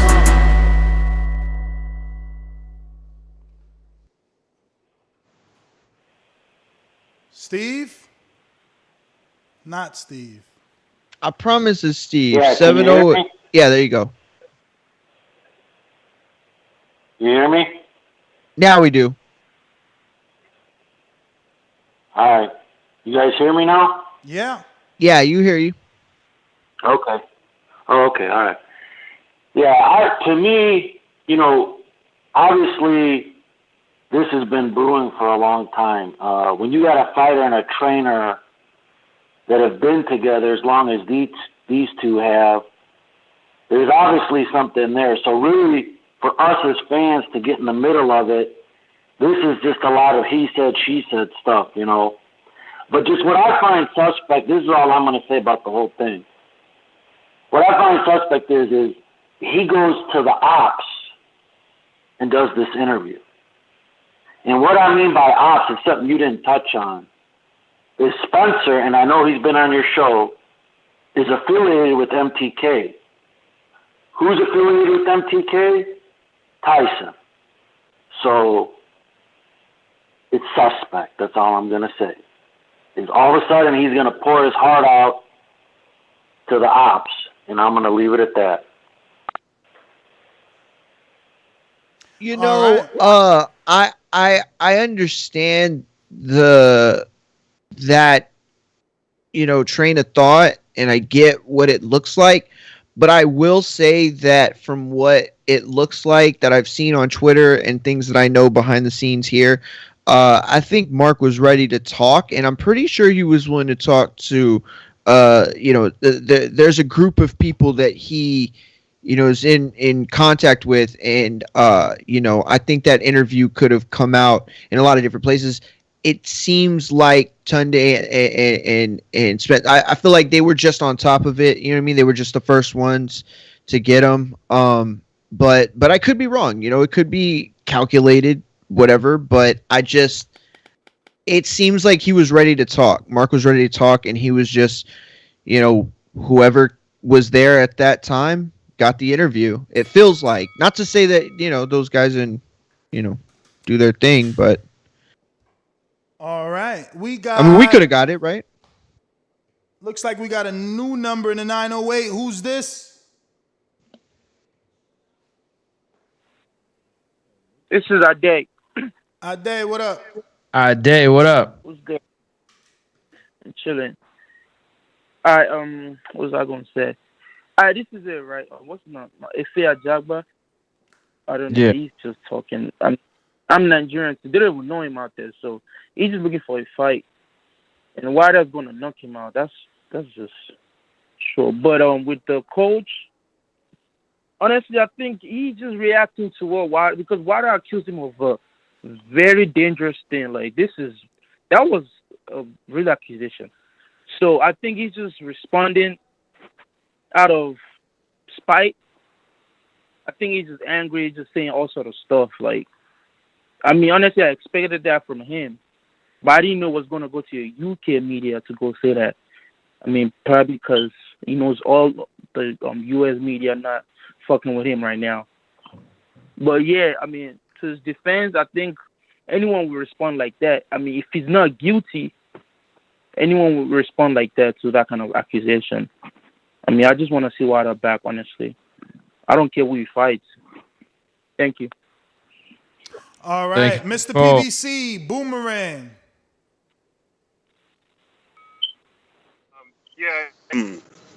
Ness, you're killing, man. I'm in the car just laughing my ass off. All these callers are just a mixture of hate and also real people.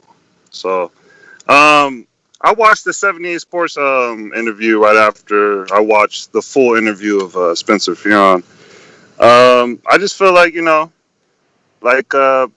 like Steve said, it's funny he went to the ops.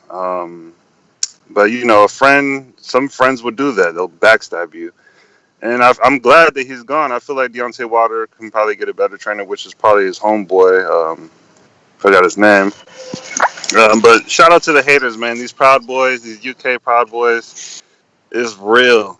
Deontay Wilder is like the biggest subject, the biggest hate I've seen. I mean, someone said that Wilder supporters are Trump supporters. I was like, they haters. LV Slugger, talk to me. LV, VV, LV. What up, fellas? What's up? What up? So, yeah, good show, man. Let me talk about FA real quick. He just need to try to get his team together and just try to, be more control of that, man. Because we got your wife out here doing stuff like that. That just ain't a good look on you. You know what I'm saying? Especially because we looking at you like your fighting style and your chin right now. You got to get better because it's tailor made for you to get knocked out in the first two rounds by Wilder, man. So you need to be getting right. On the Breland thing, I ain't really, it is what it is. Like, I don't know what that situation is. I'm rocking with Wilder though. With the Breland, like he at the same time he said, he can't beat Fury. Like, I'm not gonna want nobody like that around anyway. If you don't think I could beat him, you know what I'm saying? So I feel like. Yo, let me ask you a question, Mario. I hear you. If, hypothetically speaking, if the Fury situation, right, wasn't happening, meaning he wasn't trying to get out the rematch. In fact, he wanted the rematch. But let's hypothetically assume that Wilder, right, he said, nah, I don't want to fight Fury after that draw. Remember the draw? He said, no, I don't want to fight Fury. Instead, he moves down and fights Marat Gaziev at cruiserweight. Is he ducking the Fury rematch? Yeah, fight a cruiserweight. Matter of fact, yeah, cruiserweight, one division. Let's just leave it there, one division. Yeah, I mean, if he goes down, I would think that, not only is he ducking Fury, but he's ducking the heavyweight division at that point. So then let me ask you something. Why is it that you are so biased, but I get called biased, right? I'm being impartial. I'm being down the line. Marvin is ducking Rel. He had a draw that people thought he lost. Unlike Wilder, there was a faction of people that thought he won. Marvin, they thought he lost. And he told the dude who he should give a rematch to, he said, I'm not fighting you because you talk too much shit. So instead, I'm going to move down to 175 and fight Keem. But you won't call him a duck. Only I will. But they'll call me a hater. But am I hating or am I telling the truth? Is he moving out of the division to face a smaller man and leaving unfinished business? No. Oh, you're asking Mario. I didn't. Your name is not Mario.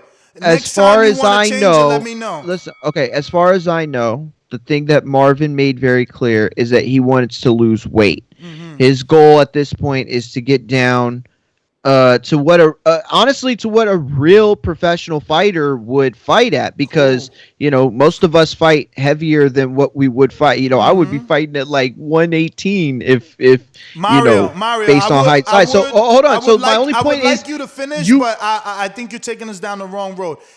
Answer the question: is Marvin a cruiserweight? Yes or no? Yeah, he's been a cruiserweight. Sure. Is Marvin defending his cruiserweight titles March 13th? No. He's not? I thought you said he wasn't. I thought you said it was. I'll ask you again. Is Marvin putting his titles on the line where if Keem the Dream from Florida wins, he can take those titles with him? Oh, yeah. Yes.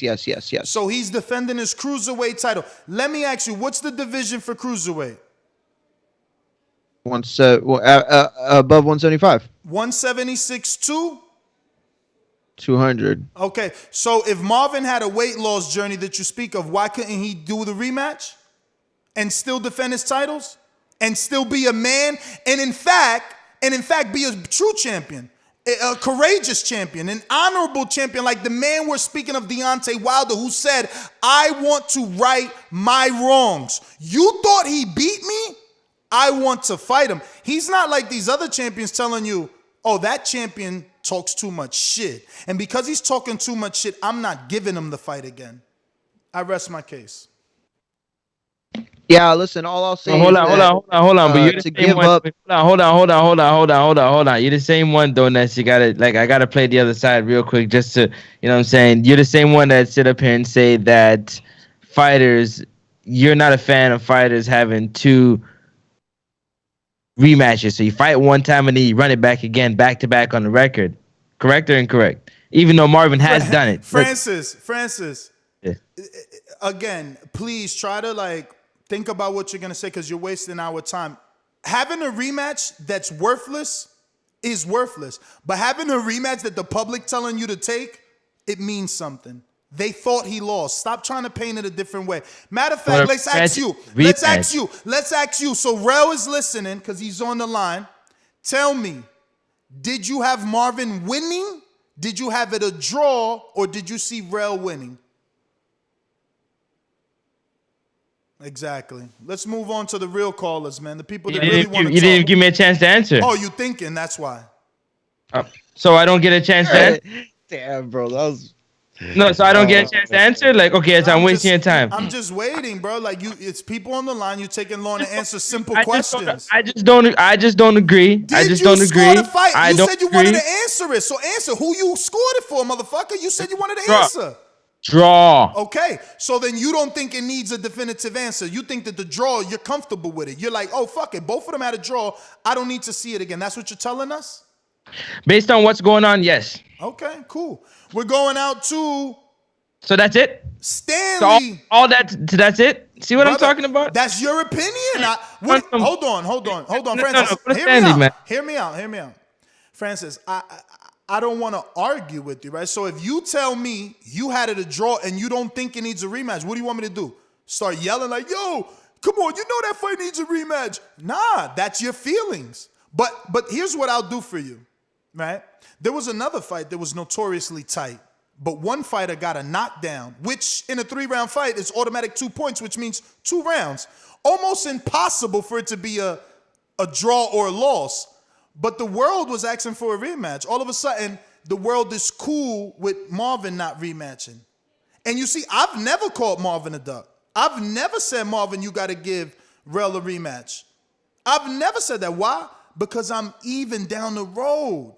I'm fair, but y'all not. So I can't wait because karma is real. Marvin talked all that shit. Now he got a loss.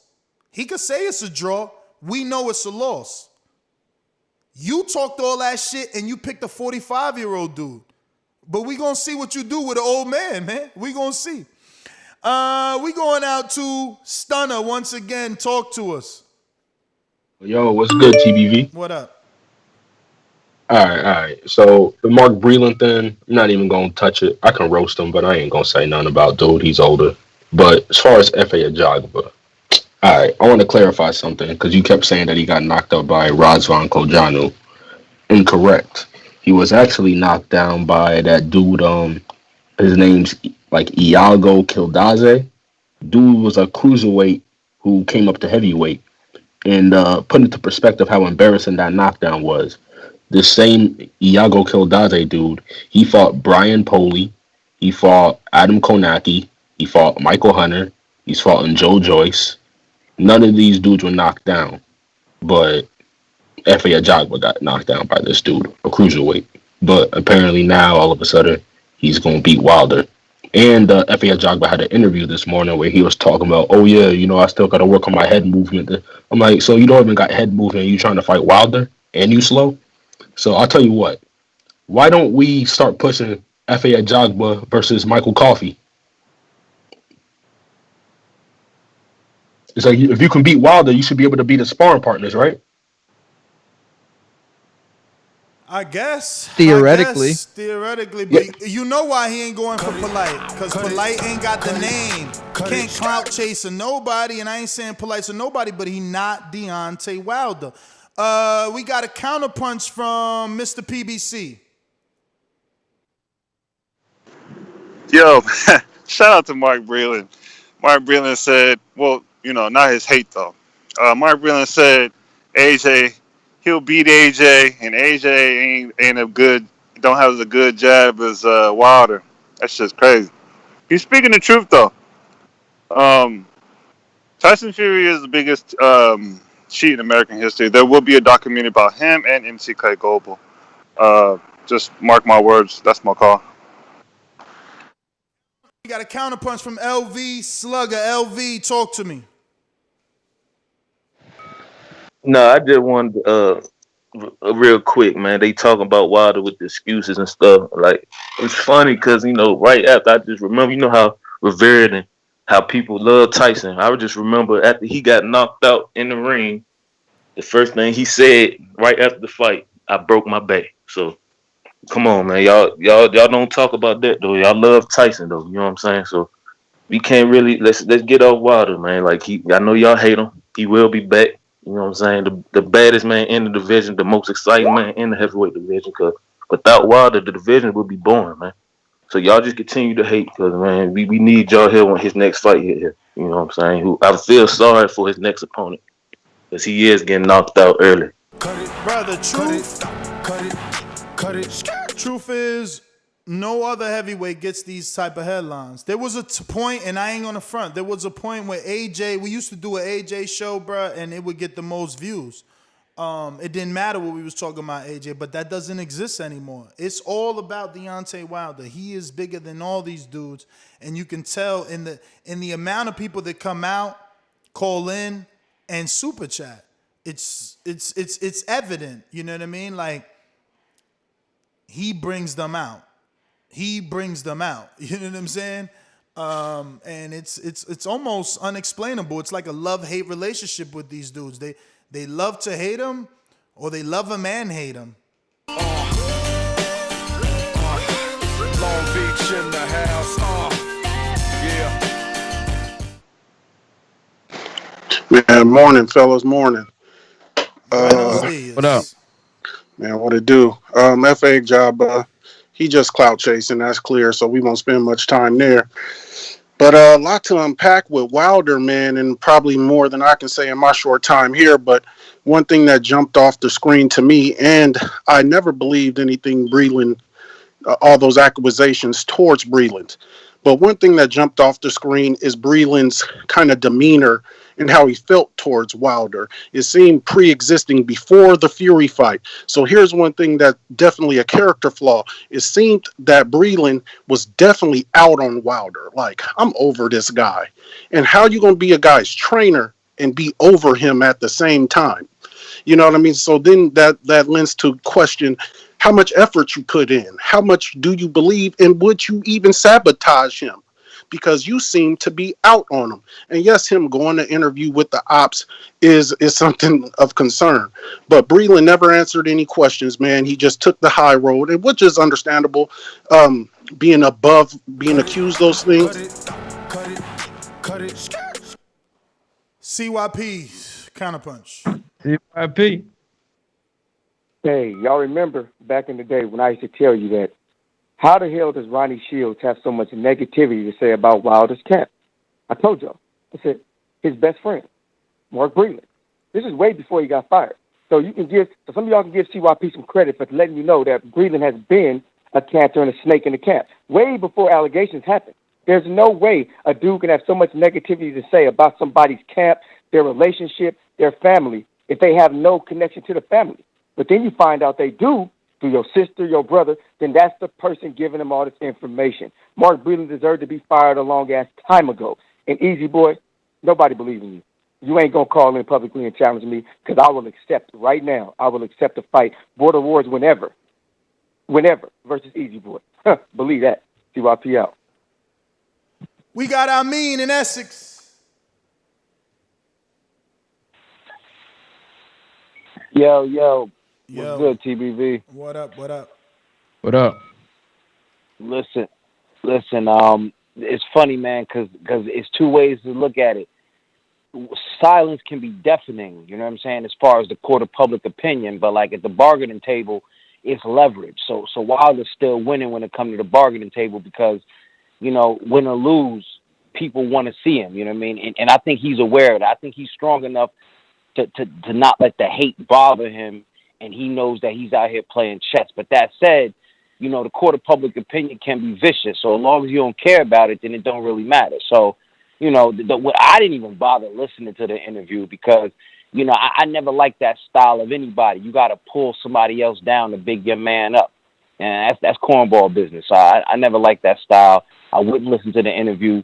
The one thing I'll say is Breland has the right, you know, I never thought much of him anyway, but he's got the right to speak his piece, you know, just as much as Wilder has the right to not say anything about it. So, you know, I ain't even listened to the interview. I probably won't listen to it because ultimately I want to see Wilder speak with his fists. And I know when he do that, it's going to speak volumes. That's my call. Cut it. Crucial, Colorado. Yo, man, Mark Breland was always the ops, bro. I think things turned sour that time he supposedly left the corner. Didn't he leave the corner in the first Tyson Fury fight? But he got too many connections with the ops, bro. He decided the first interview he decided to do is on the MTK Global platform, and then Tyson Fury hired the Kronk Gym trainer. And, you know, Mark Breland been with Kronk Gym since, like, the 80s. He used to have Kronk on his shorts. So if anybody a rat in the clique, it was always Mark Breland. I'm telling you, bro. And then they had another Kronk fighter behind Mark Breland, Anthony Durrell telling Mark Breland to throw the towel. Come on, it's too many connections, man. This shit obvious. Wilder ain't stupid. He know what the hell's going on. That's why he called him a snake. But that's my call. New caller 570. Who's this? Where you calling from?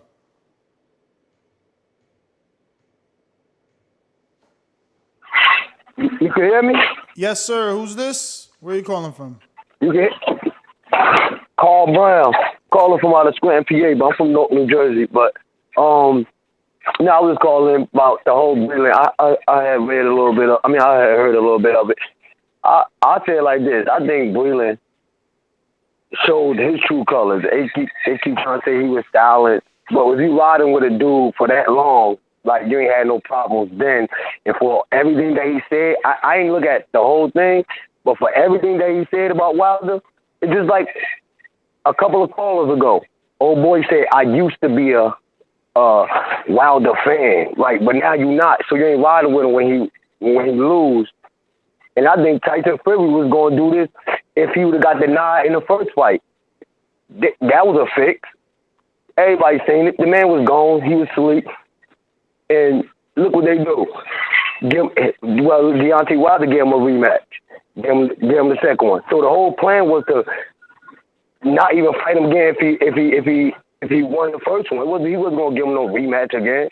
And it's funny how all these fans, that just tell you a lot. That tell you a lot about how they is on the streets for real. Like, cut it. All right, we got Coach Rivera. Coach Rivera, you available?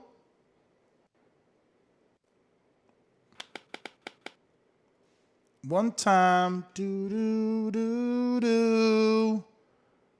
All right. That means that is is everyone except J Mac's gone. All right. So that is everyone. That's GTO, Instagram, and Twitter. We got some super chats actually, and we just got some new phone calls. Mario, check Blog Talk. Looking like we got a super chat from Who that is? Coyote. Let me go all the way to the beginning. Looks like we got a few we might have missed. Coyote. We're going to start from the bottom. Boxing Expert says, why is Wilder surprised Breland fired back after Wilder's accusations without evidence? Have been nothing but low blows. Breland sounds truthful. Coyote says, Ness, he never said it was truth. He said it was his opinion. And he then said everyone has an opinion and those are his. What are we talking about, Coyote? Sorry, I don't know. I'm assuming you're coming out the woodworks to protect AJ from being knocked out from Mark Breland. We got Ken Stone, we read that. And we got Twin that says, we read that, right? No? Yeah, we did. And then CRB says, my man Ness going Nino Brown on trolls. Love it. Laugh out loud. And we have Noel G in Dallas says, I like this Ness. He's going ham today. People need to stop calling fighters bums. Ness, hashtag clowning these hoes. And then we got Jada Real that says, Wilder is the new Mayweather when it comes to the hate. Yeah, I wish he would have stood undefeated. It would have really worked in terms of pay-per-view buys. But who's in the? Is that new from? That's Dallas? a new caller. Yeah, it's somebody from Fort the Worth. Dallas area. Fort Worth. Who this? Hey, this is Chris. What's up? How y'all doing? What up, Chris? Thanks for joining us. Yeah. My quick question is, I'm from Alabama. I live in Dallas now. Do you think Wilder's going to have a hard time finding fights? Do you think commissions are going to want him, since it seems like he kind of complained a lot? And, do you think they would want that backlash? I mean, remember the commissions get paid by the event. So, I mean, a Wilder event, his gates usually are big gates. He usually sells tickets. Purses, so the sanctioning body wants to be involved. They get their 3%. There's money involved in any business, brother, and Wilder is that, a business. Okay. I just thought he might get some backlash. My second thing is, that's from you being that camp. I kind of want to touch on what other guys said. Do you think that kind of Mark Breland is hurt and he's just saying these things due to Wilder just kind of coming out with these unaccused accusations? Nah, I don't. I think he believes this stuff, man. The truth is that I got interviews with Mark where he expressed that he's been trying to teach Wilder things, but he's really not. He never had the full reign to do so to speak. Like he made it clear in our interviews that are out on YouTube that he butted heads with J Diaz a lot. He would say things like, well, I don't know why they only bring me in 2 weeks before a fight. Oh, I don't know why, I only had 3 weeks before a fight. Like, I don't know why I got here today instead of, 3 weeks ago. So it's like, what you mean you don't know? I thought they bringing you in for, so you could go through all my Mark Breland interviews and hear that there was definitely a disconnect between him, Wilder, and J Diaz. Like, there was someone was a bigger chief than him, and he had to listen to other people for sure. So I don't know that he's mad. That he could be mad and still be telling his truth. You know what I mean? He was a boxer. Wilder's a boxer that relies on his punching power. So maybe he didn't appreciate that about Wilder. But we got no one else. Yo, real quick, I just want to make the point that he might not believe everything he said, and it might be out of anger and frustration. Like, does he really believe that Wilder's done? I don't know. Maybe he does, but that's something that could be said out of jest. Could be said out of hurt. Does he think that Wilder doesn't train? That's probably some hyperbole there. He's probably exaggerating a little bit out of hurt and anger, Yo, we got a counter punch from CYP. Another? Yes, sir. All right, CYP. And we got a new caller, Mario. Yeah, I know. I'm on it. Shout out to True Fit Athletics. Go check them out, True Fit Athletics. That's Wilder's trainer. He does train, and they train extremely hard in that camp. Wilder does train. That's fact. But whatever. And Breland. Listen, man. Listen. This is what you could do. If we're wrong about you, go make another fighter a world champion, like every other trainer has the ability to do. Go do that. Because they told the world how much they believe in you by bringing your ass in here and there. They didn't really believe in you. Now you get dumped, and you want the world to believe that you never liked them. Nah, you sound like a female. They never really liked you. Breland, face it. They weren't that into you. And if I'm wrong, I will apologize when you holding up another world champion, because it won't happen. And all you boxers who feel sorry for him, all you fans, tell your boxer, call Mark Breland. He's available. Bring him into your camp. Ha! You're not happening. CYT out. Weirdo. All right, CYP. Who's the new caller? 502. What up? I told you Wilder brings them out, bro. How many new callers did Mario have to log in today? 7 so far. 502. Yo, can you hear me? Yes, sir. Hey, Ness, what's good, man? It's Strapped Up out of Louisville, Kentucky, originally from Lorain, Ohio. What's good, champ? What's good, man? First and foremost, man, show my panel some love, man.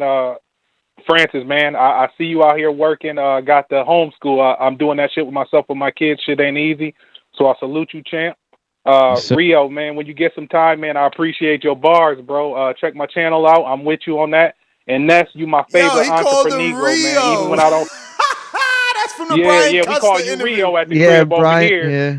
Hey, this is up. TBV family, man. I've been rocking with y'all for a minute now, but unfortunately, I never signed up. I signed up today, so I'm officially a prospect now. I just did that like 20 minutes ago. So Rio, when you get a chance, go check that out. And Ness, man, you my favorite entrepreneur, bro. When I don't feel like working, I got my own small business. I still see you out here grinding, and I know you see me in the chat. I always show you love. Whether I agree with you not on boxing things, man, you gotta respect your grind, brother. So I just want to show y'all some love for that, man. Y'all keep doing what y'all doing, and I'll be more consistent, bro. Thank y'all. All right. Thank you very much, man. Thank you for your call. To hear from you again. All right. That is everybody, bro. I think that was the last caller. Yep. Nest GTO, Instagram and Twitter was a Liddy show. We'll be back. We hustling, man. Send me some suggestions, man. DM me. Lids Low, hook us up. We need something. Yo, catch us on the next one. Peace. At More Mugi on Twitter, at More Mugi on Instagram. Peace. Yeah, you know you can find me personally. Hold up. We got King Born with the late call. King Born with the late. Late call all the way in Brooklyn. When you see old dirty bastard form a position like that, then you know that I'm getting ready to bust your.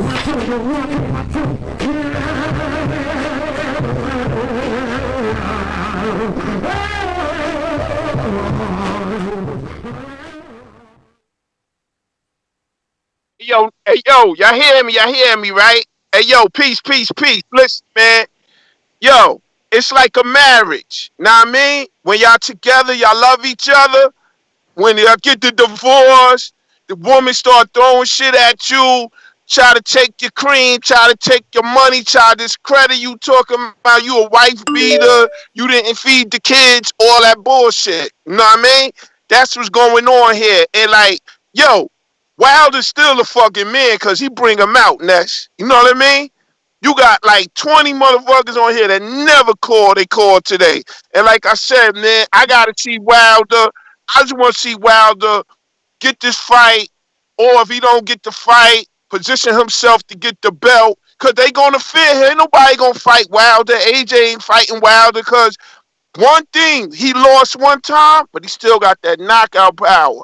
All Wilder got to do now is get his jab up, get nice with just boxing and set traps, and it's over. So I got Wilder coming back. But like I said, man, it is what it is with this Breland shit. I saw the interview. They was on his dick. Spencer Fearon, Tunde. They were just bigging him up. It's like they was gassing him up. You know what I mean? To say some foul shit about Wilder. But we know what it is. And like, we know what it is. So, like I said, man, hey, yo, Ness, man, I sent you mad shit. Hey, yo, what's up with Richard Comey, man? Don't let him die. Say. Cut it. Richard Coleman, he got a fight with a good fighter. I forgot. He got a comeback fight. CYP.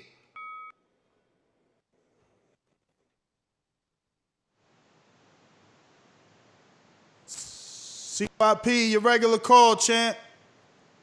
Oh shit, you right. I'm tripping. I paid for that shit. No. You I ain't got shit to say to nobody, man, because the haters could do what they want to do. In all honesty, man, the more y'all hate on the man and worry about what the man's doing, the more famous he becomes. So as long as y'all want to talk about he ain't good, his skills is this, you do realize the more you keep saying that, the more popular he becomes. So keep doing us a favor, making that man rich, making that man famous. Because when history plays this back, he's gonna be one of the most famous boxers to ever live, man. CYP out. Yo, just a heads up. The fight for Richard Coleman is against Jackson Marinez, Dominican, right. DR, born and raised native. Yeah. That's a great fight. That's a great fight. Never mind. Yo, I love that whole card too. Troy Isley making GTO Instagram and Twitter. Peace. Yeah, you already know what it is. You can find me personally. First of all, don't forget to smash the thumbs up button on your way out. You know what I'm saying? Hit the subscribe button while you're at it because it doesn't cost you anything. Boop. All you got to do is just hit it. You know what I'm saying? We appreciate the support and we appreciate the love you rocking out with us. Also, it's TBV, Border Wars 10 is around the corner. You know what I'm saying? Check out the Instagram. Check out the YouTube page. Also, check out Patreon. You know what I'm saying? That's where you get all the Border Wars information on the fighters, your backstories, their training, all that stuff that you're going to need to give you a clear understanding of the story. And not only listen to us on the panel because we're just one part of it, but you can go see the story for yourself because some people on the panel like to cap a little bit. You know what I'm saying? Not pointing any fingers. But that's just how it goes sometimes. But you can catch me personally at Next Up Sports Talk. NEXUP Sports Talk, Instagram, and YouTube. Also, check out The Weigh-In, YouTube, and Instagram. Ness, thank you for another show. Thank you to my Lord and Savior. Mario, let me ask you one question. Yeah. You lost to Keem, right?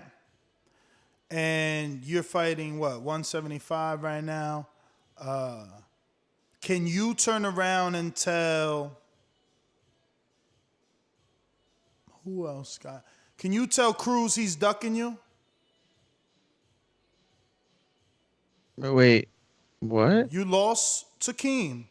Okay. Can you now turn around and say to Cruz, you are ducking me? No. Why not? Because I lost. And what? You haven't cleared I haven't redeemed that win to be in a situation where I look like a fighter that's being ducked.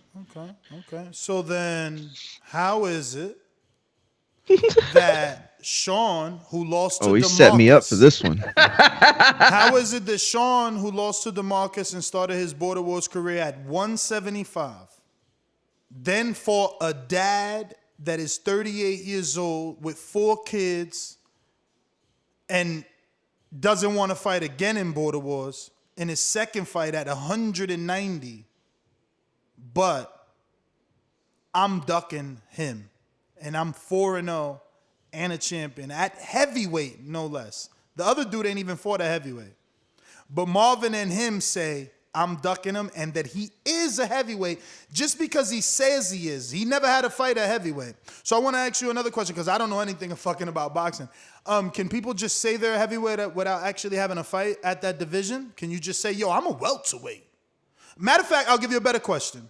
When Austin Trout said 2 years ago that he wants to fight Crawford and he can make 147, and then he turned around and made 148, and now yesterday or the day before he made 148 again. But people say he's not a welterweight because he didn't make 147. Is he a welterweight?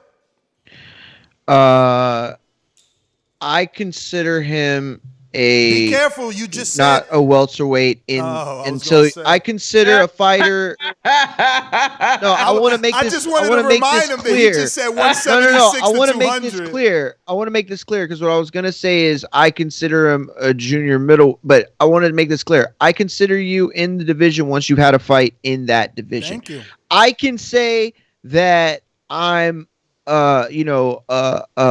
a middleweight, but I don't weigh 160, so I'm not a middleweight until I fight there. Exactly. Thank you, You know what I'm man. saying? I love your honesty, man. Sometimes, even though you try to look for like the optimism and everything, sometimes when your it's as honesty when it's as doesn't plain let you and simple lie. as that, yeah, there's nothing to really chop up about. Yeah, I mean, sometimes you your can't honesty debate. just doesn't let you lie, and that's what I like. That's what I like. So you have to. So let me ask you something.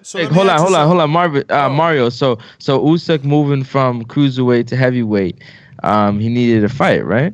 Absolutely. Exactly. You can't have a fight. You can't be ranked. Like, he was a pound for pound guy at cruiserweight. Mario. Hold on, let him answer. Go ahead.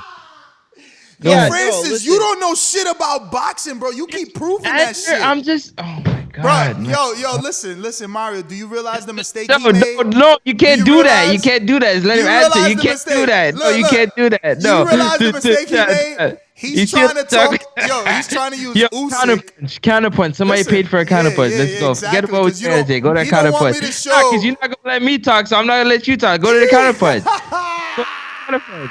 He don't want me to show his casualness, Mario. You can't use it. Mario, he said he brought up Usyk. Go to the counterpunch, man. So let me explain something about Usyk. Usyk has a mandatory shot at the champion, right, Mario? Yep. But what's not happening? That fight. And why? Because they have a fight with Fury that they're trying to match. And before that? What do you mean before that? Why? Usyk had a shot at AJ since he moved up from cruiserweight. He activated his WBO status. Why hasn't he fought AJ? I don't know. Okay. Or I don't know the answer you're looking for. Because what do you mean? Because he's looking at a bigger fight. What's your answer? Bigger fight, Ness. I'm asking you why hasn't don't even have Usyk fight. But who's your bigger fight? Listen to this. If there was no mandatory nothing, if AJ wanted to give Usyk a shot at the title coming from cruiserweight, it would have happened. What's the difference? I don't understand. So Mario, what am I showing? All I'm asking you is, even Francis said, yo, he didn't fight AJ because he needed a heavyweight fight, right? So he got one. How many heavyweight fights does he have now? He needed a heavyweight fight. I never said he needed a heavyweight fight. Rewind the tape. He needed a heavyweight fight? Rewind it. Couldn't fight the champion. Rewind it. Rewind it. You literally said he needed a fight at heavyweight. Go ahead, rewind it. I said you didn't need it. Anyways, go on. Continue what you're saying. You can rewind the tape. I'm just saying. Clearly, you can't because we're live on air. But continue. You can't rewind it from your cell phone. You made my point. He's moving up, but he wasn't a heavyweight until he fought a heavyweight. So you made my point. What do you mean? Usyk. If you would have got a shot, so you're trying to tell me if you would have got a shot at the title, if one of the titleists, which we know is either AJ, if he decided that Usyk, we think you're worthy, we're gonna give you a shot at the title. He would have needed to fight at heavyweight before he got that shot. No, he didn't. Not if they gave him a shot. He wouldn't need to, right? Listen, not if they gave him a shot. But AJ is saying to the world, I'm not about to fight this dude. He didn't do nothing at heavyweight. Let him earn his shot, and that's what I'm doing. As a champion, why? Because he has a bigger fight, or because he just wants him to get another shot? Oh, so wait a minute. So now you're saying no. You're not asking. You're trying to throw shit in the pot, but now I throw it back at you. So I just you're saying, asked you a simple question that you hold never answered. No, answer my question first. Hold on. But so you you're saying I asked you a question so first. You are saying you took it as a statement. It was a question. I'm answering it. Answering it. I'm just making sure that you're saying that he didn't fight Usyk because he had bigger fights lined up. That's what I'm asking you. That's what I'm asking. It's a question I'm asking you. Well, we both know that he didn't have bigger fights lined up. We both know that Pulev isn't bigger than Usyk. Or should I keep going down the resume? Or because you were just asking me. So do you agree, right? You agree, right? Or Tyson Fury fight. So they was looking at their Tyson Fury fight coming up next. But do you agree that Pulev isn't bigger than Usyk? Listen, some people, because he hasn't been in the division, so some people would agree that Pulev is a bigger fight because Usyk hasn't been in the division. Okay. Pulev's a bigger fight than Usyk. So now you're saying that. I like it because you're still helping me. So now you're saying that a heavyweight is a bigger fight than a cruiserweight moving up to heavyweight. No, I'm just saying being in, like you just said, sometimes being in the division, right? Usyk is popular at cruiserweight, moving up. So if he would have got a chance at the shot at the title against AJ, it would have been a big fight because he was undisputed, moving up. But he didn't get it. Pardon me, sorry? But he didn't get it. For whatever reason, he didn't get it, right? So now we move on from that. And you're saying that, okay, cool. Pulev was the fight that he had in place. The big fights, because I don't consider Pulev. No, it's more than Pulev. It's more than Pulev. That's what you don't get. Remember that Usyk has been in this position for almost 2 years. You forgot? He was supposed to fight Tyrone Sponge. He was supposed to fight Derek Chisora. He actually eventually fought Chisora. He also fought Weatherspoon, and I think he fought someone else, right? Wasn't it 3 heavyweight fights now? Or 2? No, he's had 2. Okay. So, again, you're taking this the long way. But the truth of the matter is, you're taking the AJ. So you'd be taking the AJ approach in terms of saying like, yo, get a fight at heavyweight, and then we can make it happen. That's all I'm trying to understand. Well, it's not an AJ approach. It's the way of boxing. If you say you're a heavyweight, come fight at heavyweight. Okay, bet.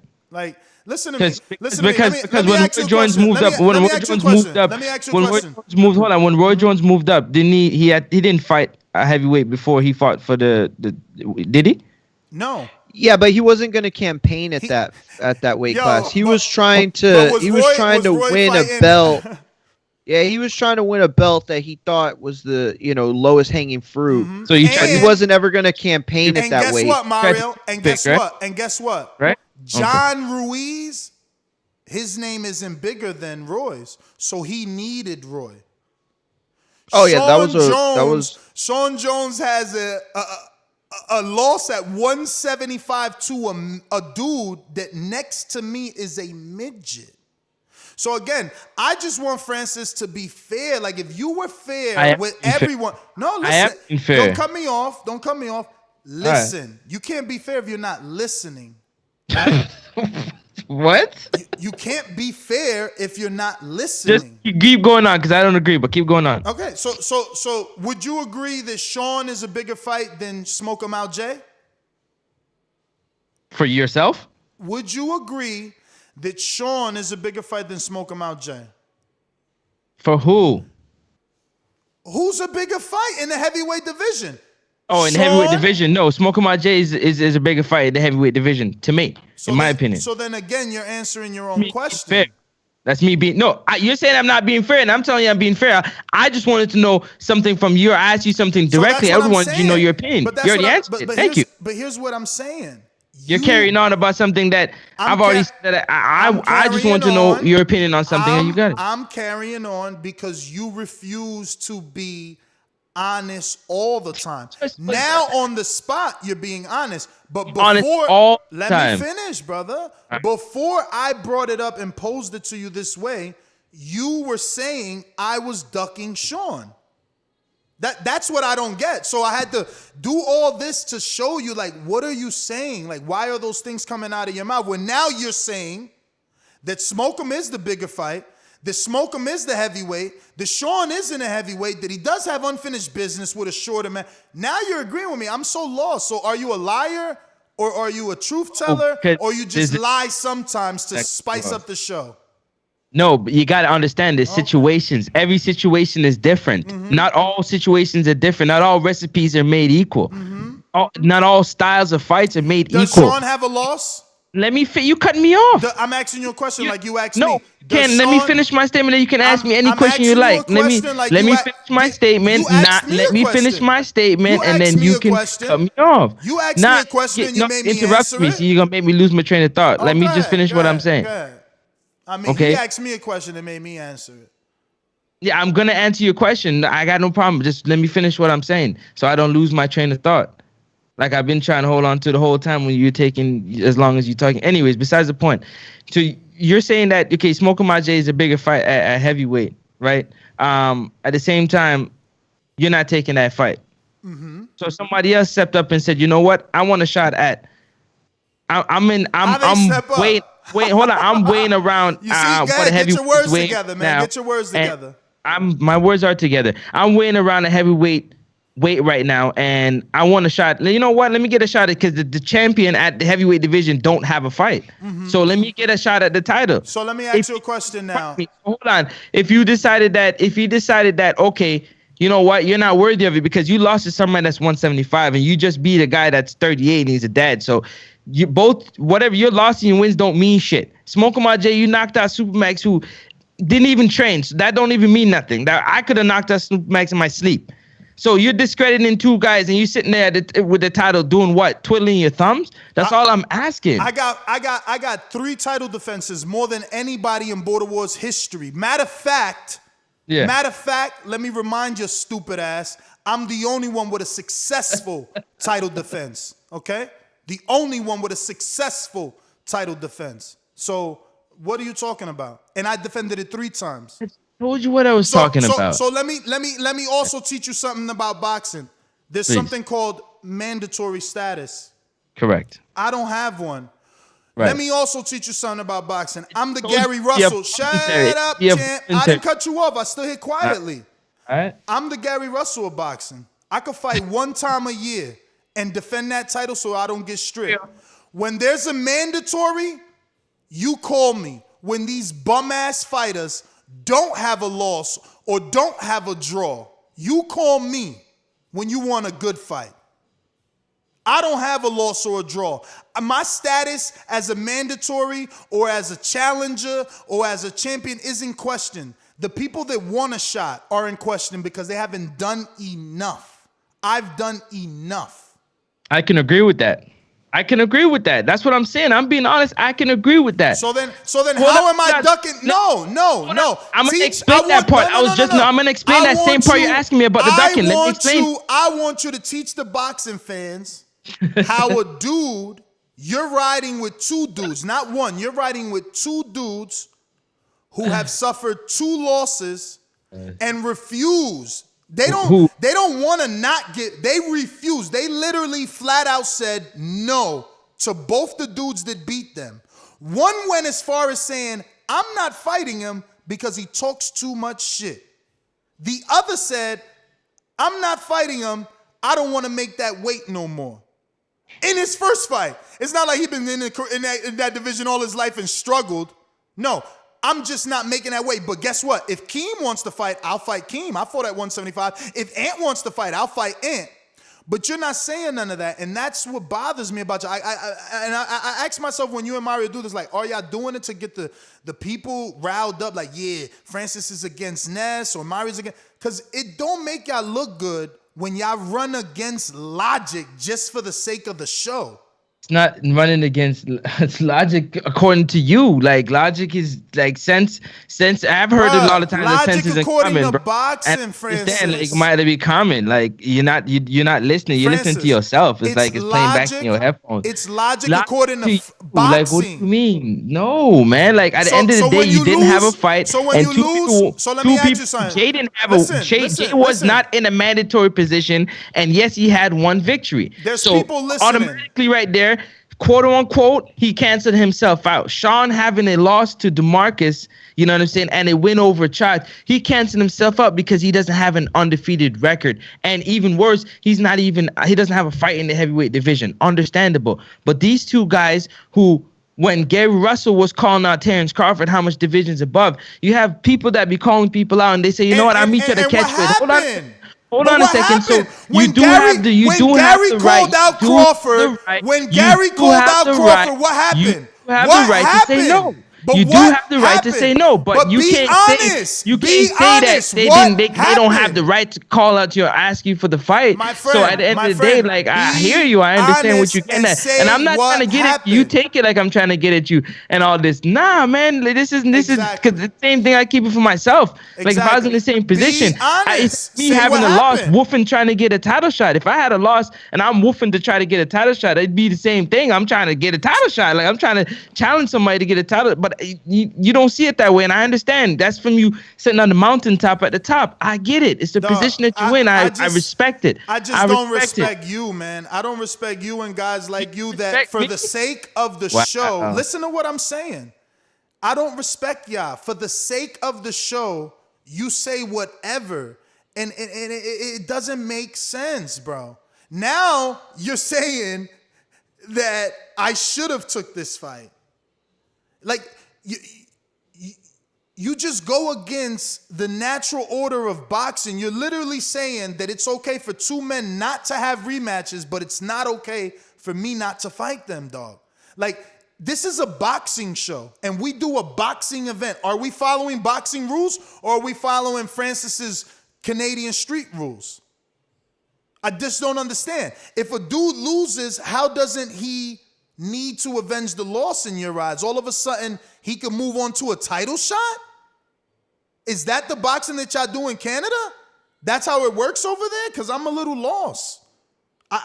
That's not the way we play over here. I'm just a little lost. Just a little bit. You understand? Just a little bit, man. You know, for one dude, it's okay. You said, yo, Rel didn't do enough to deserve a rematch, bro. You see how deep in your bag you go to defend the ongoing banter against Ness? You're literally about to be the only dude on record saying Rel didn't do enough, bro. Just to make, I don't know what, you think you're hurting my feelings because you're putting me in that category or something? This is what I'm saying. You guys lose your integrity to make me look bad, and that is what's wrong. You really need to stop that, the both of you. Sad, man. I won't go to Mario. The both of you go to extremes Bruh, to prove I me will wrong. debate you. I will debate you and win. Like, what do you do? And I win. It's I mean, we can check the we're record. talking boxing and we have a disagreement, and you bring it up on some soft ass shit. Hey, let's play the violin because I know you don't like me. What the fuck are you talking about, bro? You talking all type of caca, bro. Get some toilet paper, wipe your mouth. Like, at the end of the day, we all have opinions. You know what I'm saying? You got your opinion, I got my opinion. If we don't agree on something, we don't agree on something, but we agree to disagree. That's what it's all about. But this whole, the narrative for the show and all this, bro, like, I see you. Nah, you can't. You speaking for me, like for Wilder, he's gotta Wilder's gotta avenge his losses and right his wrong. Oh, Fury, yeah, you gotta give Fury a rematch. Oh, give him Watio ain't giving Loma a rematch, but you literally are saying for the sake of the show and to keep your friendship with Marvin, that Marvin doesn't have to give Rel this a to do rematch. with friendship. That's what you don't understand, and I've been trying to explain that to you for the longest time. It has nothing to do with friendship with anybody. This has nothing. This has to come down to my opinion. So why would you lie for Marvin? Are you dating his sister? Lying. You dating his sister? I mean, I don't understand why you would tell Marvin that he did enough. I mean, just tell me. If you're not Team Marvin, if you're not dating his sister, why would you say you did enough? Rel don't deserve a rematch. I hope Rel shows up so I can see y'all conversation and put it on camera. We know the energy he brings. I want to see you tell Rel he didn't do enough. See if he won't go ape shit on your ass. But you won't say it because you know you're a fucking lie for the show. You lying for the show, and that's what I don't do, man. You done painting your narratives and doing all your stuff, all your setting up with your tough guy shit. That shit's soft and whack, bro. I'm keeping it G, bro. You're not keeping it G. You're keeping it whack, bro. Listen to me. How many people called you out? How many people called you out? How many people called you out? How many people call you up, man? Shut the fuck up, man. You don't even hear what you say, bro. Like, let's get back to boxing because you talking crazy right now. You want to talk about fucking people showing up, talking to people, all that shit, man. You on some soft ass shit, bro. That's weak. You turning into something else, except I'm talking to you and you turn into Rel showing up. I bet you won't say that to him. Are you fucking stupid? Like, shut up, man. You talk so like. Let's get back to boxing, man. Because you asked you to take the shovel from yourself. You won't say take it. the I'm shovel call from yourself, Rel man. right Shut now. the fuck up, man. Let's get back to boxing, bro. You sound soft, bro. And I've been saying that to you for a long time, man. Come on. Get out your feelings. Let's get back to boxing. I'm calling Rel right now. I want to see you say it to him. Are we still live? Yeah, we live. You're calling him? Yeah. Hey, yeah. I thought he was on air. I mean, on call. We gonna find out because this dude got too much to say, but he picked the 47-year-old. You're not gonna make me do anything I don't want to do. So you can say whatever you want to say, paint whatever your narrative you want to. I am. I'm gonna just repeat what you said. Now your face got serious. Now your face got serious. No, I'm gonna repeat what you said. You said he don't deserve a rematch. Fuck out of here. You a fucking liar. You motherfuckers want to lie for the show. Counterpunch Louisville Slugger.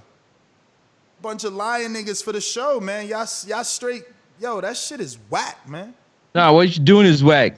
No, what? That you whack. I'm gonna call him. I'm gonna call him to see if you're gonna answer, so you can tell him, motherfucker, I'm a man, bro. You're not telling me nothing. You don't pay, man. Shit, man. Listen, let's just get back to the callers, man. Yo, Mario, you got something to say? LV Slugger, give me super pet because you taking this into another place that it don't need to go, man. You got to, come on, man. Stop this. You ain't no man. Don't no real man flip flop on his word like that, my nigga. Either a draw is a draw for everybody. Or it's not a draw. You talking about you got your own opinion on what you got, man. That one's a draw. This one's not a draw. He deserve a rematch. He don't get the fuck out of here, nigga. It is what it is. Your point? It is what it is. I'm sure you heard it. I ain't saying nothing back. You heard it. Run the tape back. I gave you my point. I see you go. Afraid to talk to Rel, but I'm gonna get him on his horn. I tell you that right now. We gonna get him on his horn. Fuck that. Every man gotta be responsible for the shit they say. Every man. Because I talk my shit in front of everybody. Everybody. 6 feet, 6'4", 7 feet, don't fucking matter. I want to see you say that shit to Rel. And he got to be at work because he keep ending my call after a few rings, man. Because you niggas is pussy, man. I'm not a pussy, man. I don't do that shit. I don't change up for niggas in the chat. Fuck niggas in the chat, B. Hilarious. My shit is all the way around the same fucking way. Last nigga came to Border Wars talking slick, was about to get hit in the head with a weight.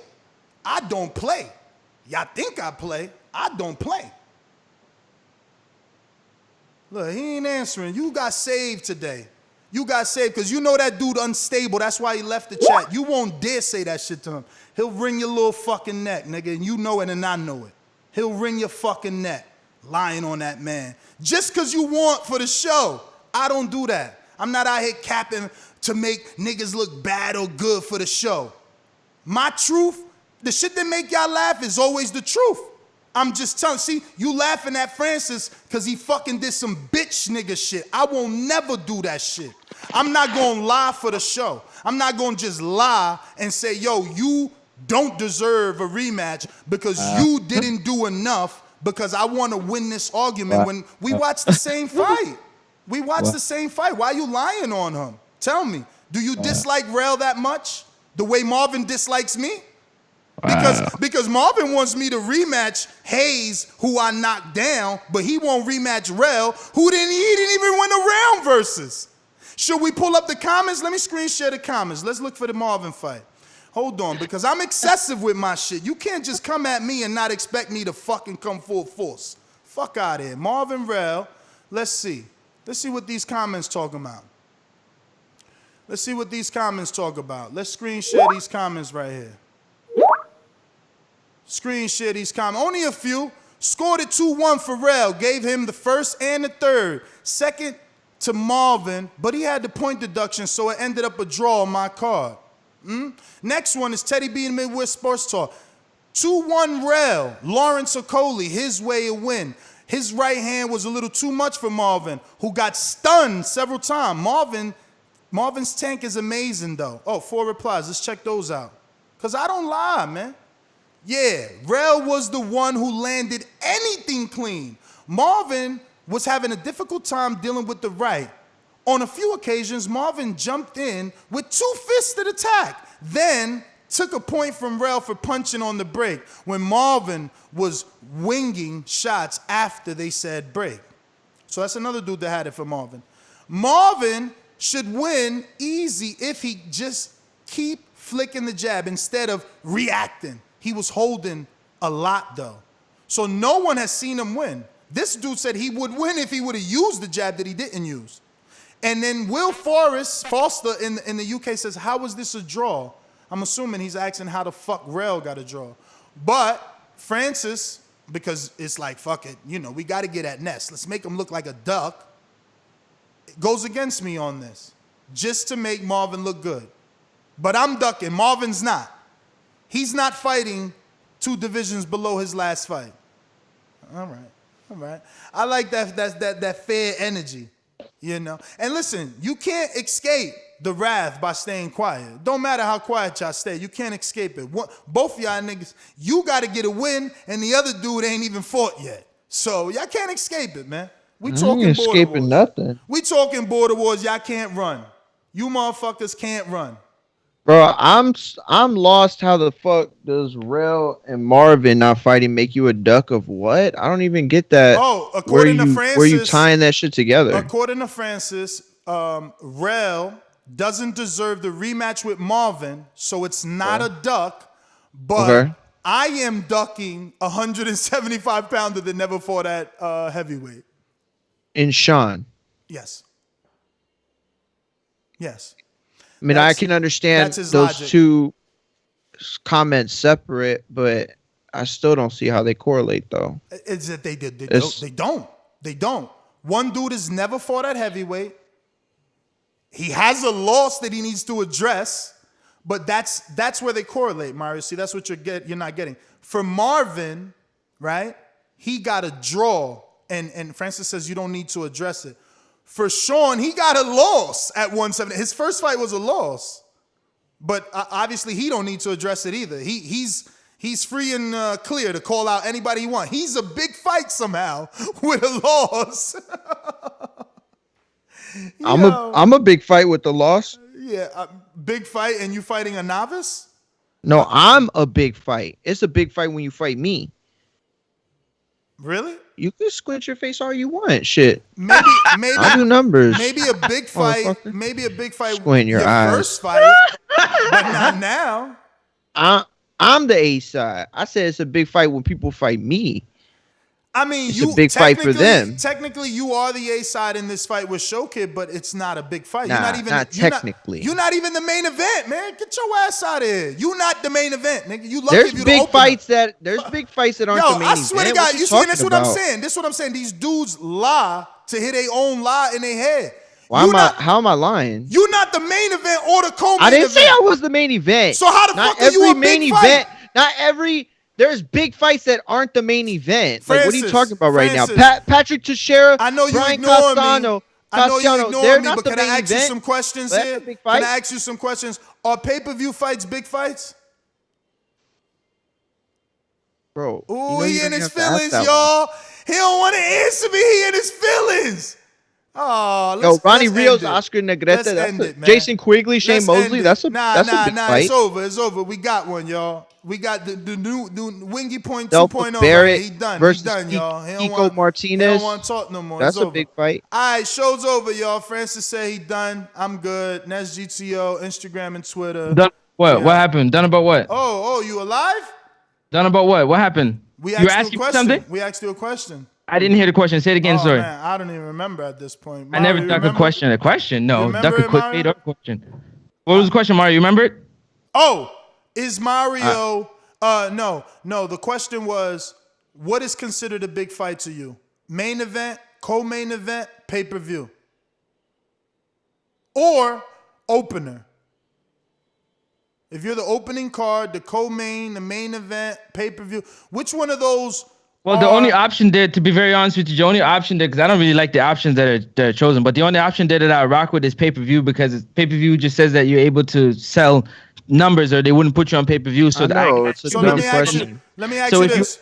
Hold on a second. So if you're the opener, and like you brought everybody out, and then by the time the middle fights and the whole crowd's gone, then I've seen that happen before in boxing. Whoa. As have I. What? You said you... Wait a minute. So you seen the opener sell more than the main event? Yeah, like the opener came in, like the whole crowd was in there for cheering and stuff. And when his was done, by the time main event came, that shit was empty. That shit was pretty much empty, man. Was that a club show or like a matchroom show, Top Rank? Like what? Like a club level, no TV? I've been to club shows that were like that. Oh, so you're saying when there's so you're saying when there's no true main event, then the opener could steal the shine. But I mean, yes, Ness. When it's not a true main event existing of the bottom 3% of fighters in the world, or top 3% fighters. But when you're talking about King, you're absolutely right. When you live for 9 fighters to fight and you can't wait for their one main event, sure. When you think of it like that, but what I'm saying is there are big fights that are considered big fights that could be openers. They're big fights for openers. They're big fights for co-main events. Do you think that it's all perspective. Is your fight bigger than your fight with Showkid? Is it bigger than the main event? Let me ask you a question. Should an undercard fight be bigger than a main event? Answer your own question first. No, it shouldn't. No, so that was a dumb question, right? So then what we're talking about is in perspective. Hold up. So what we're talking about is perspective.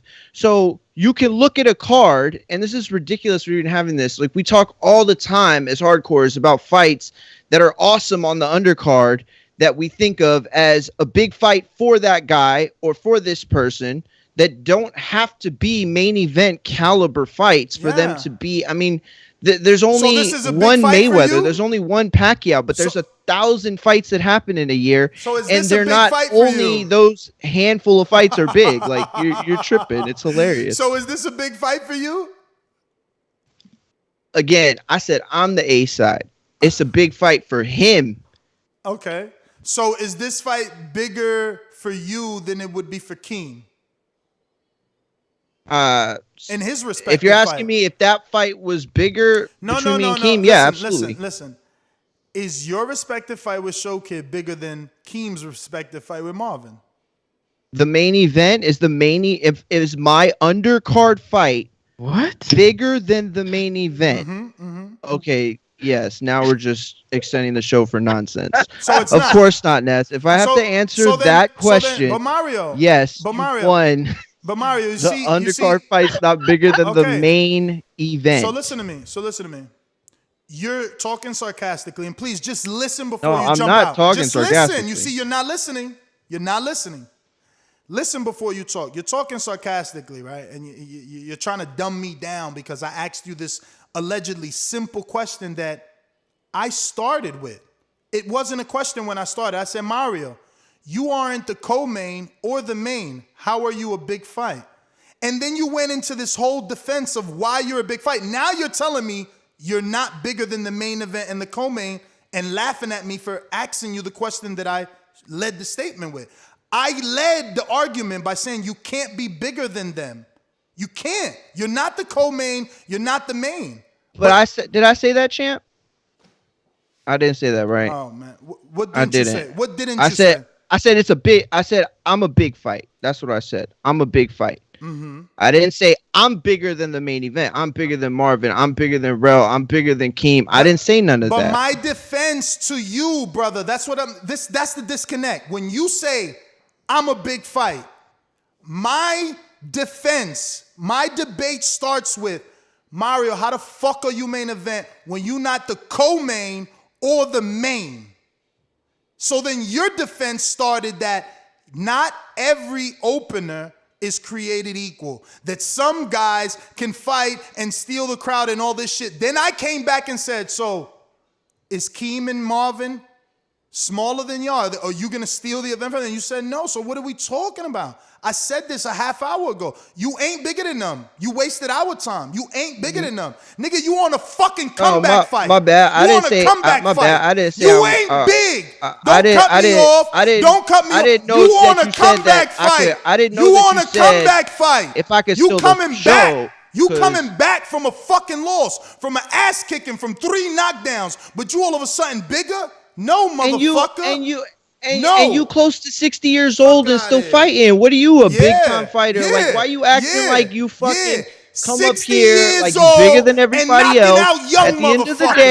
At the end of the day, I'll do my numbers. I'll do my numbers, and you tell me where my numbers are at. All right, I'll do my numbers. You tell me where you see shit, bro. Where those numbers are at. I'll do my numbers, and you tell me where they're at. That's on some pussy behavior, man. All afternoon, man. Funny money with these niggas, man. End the show, man. Funny money with these niggas right here, lying 24/7. Nah, bro. The problem is you a big fight. You a big fight. You ain't make the main event.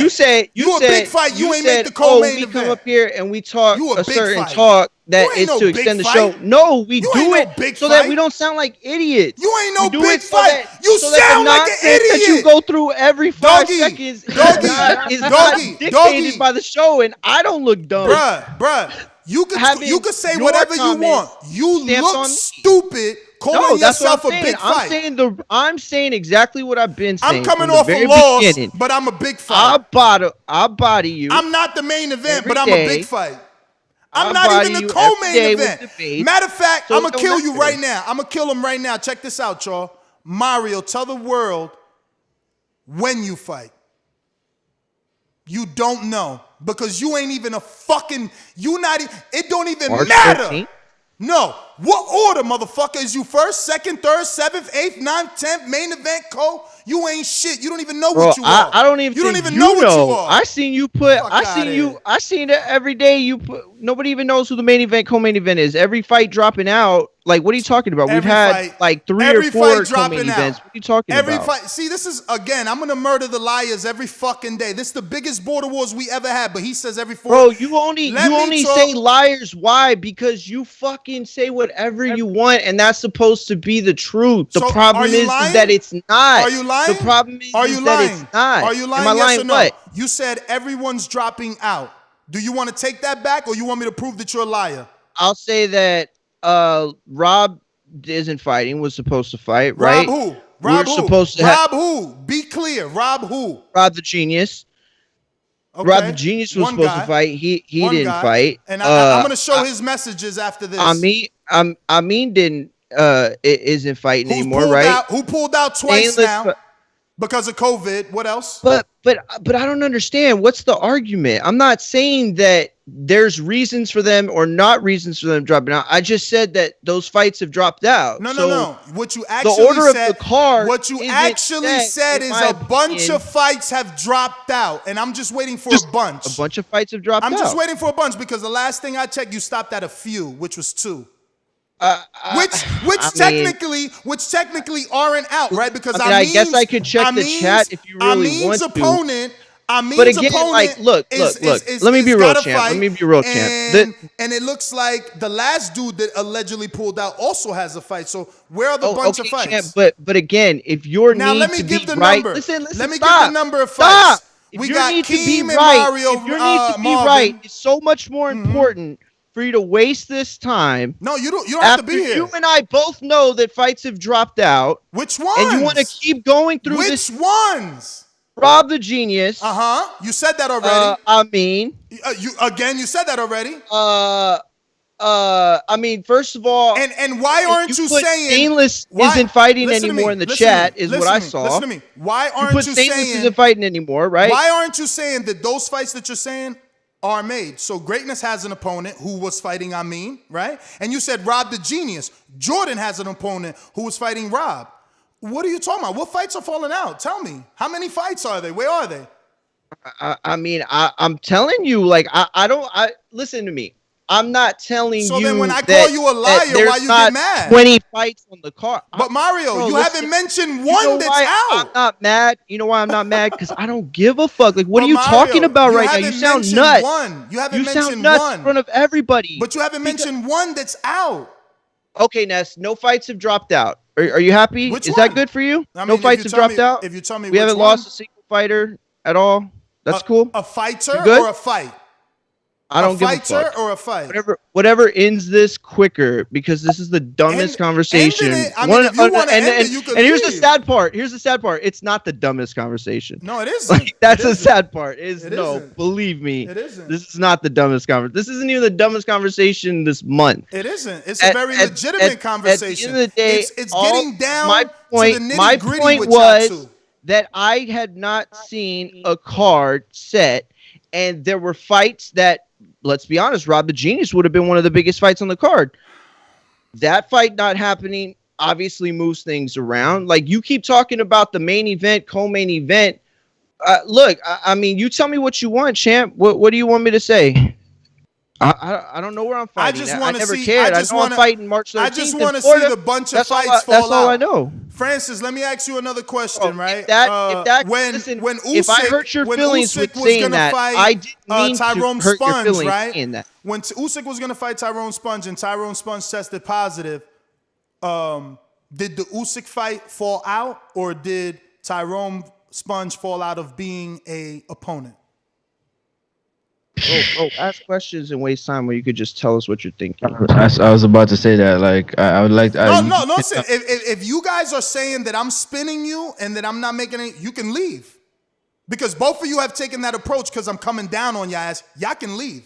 I didn't know you were coming down. What are you coming down on me for? No, this is can a leave. stupid conversation. Exactly. So if it's stupid, you can leave because obviously I don't think it's stupid, but you're calling it stupid. That's your debate defense, and that's fine. You don't have to stay here. It's not my debate defense. You don't have to stay here. You want to prove what point exactly? Because I've already said that no fighters have dropped out. So you got your way. I want to prove.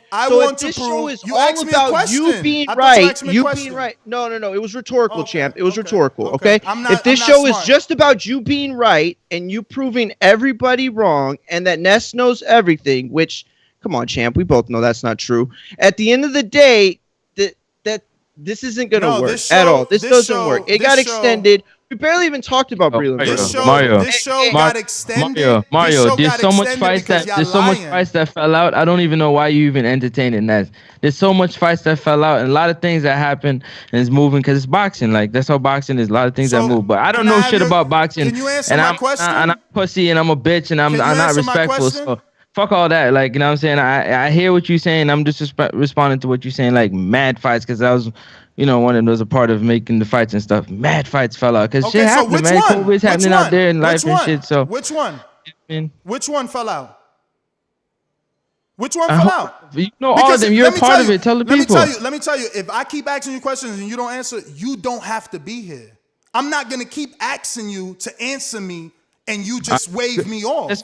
Listen, so Jose versus Sal is one of them. White boy versus stop. White boy. I forgot about White boy. No, let me reel them off. Then you can write. You asked them what fight dropped off. Like, okay, Jose versus Sal. He's in the same position as you. Jose is in Canada. Let's move on. What's the next fight? What's the next fight that's missing?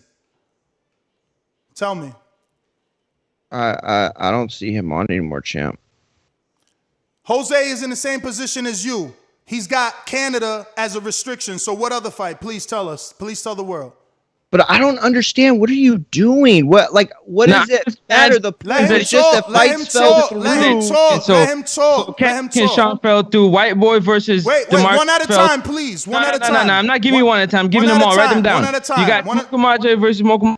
One at a time, bro. One at a time. Bro, then if you're gonna keep kicking him out, then what is this for? What does this accomplish? Let me ask you that. Mario, if you don't want to be here, you can leave. I'm asking you what is. All right, fine. All right, show's over, fellas. They melted down. They can't take it.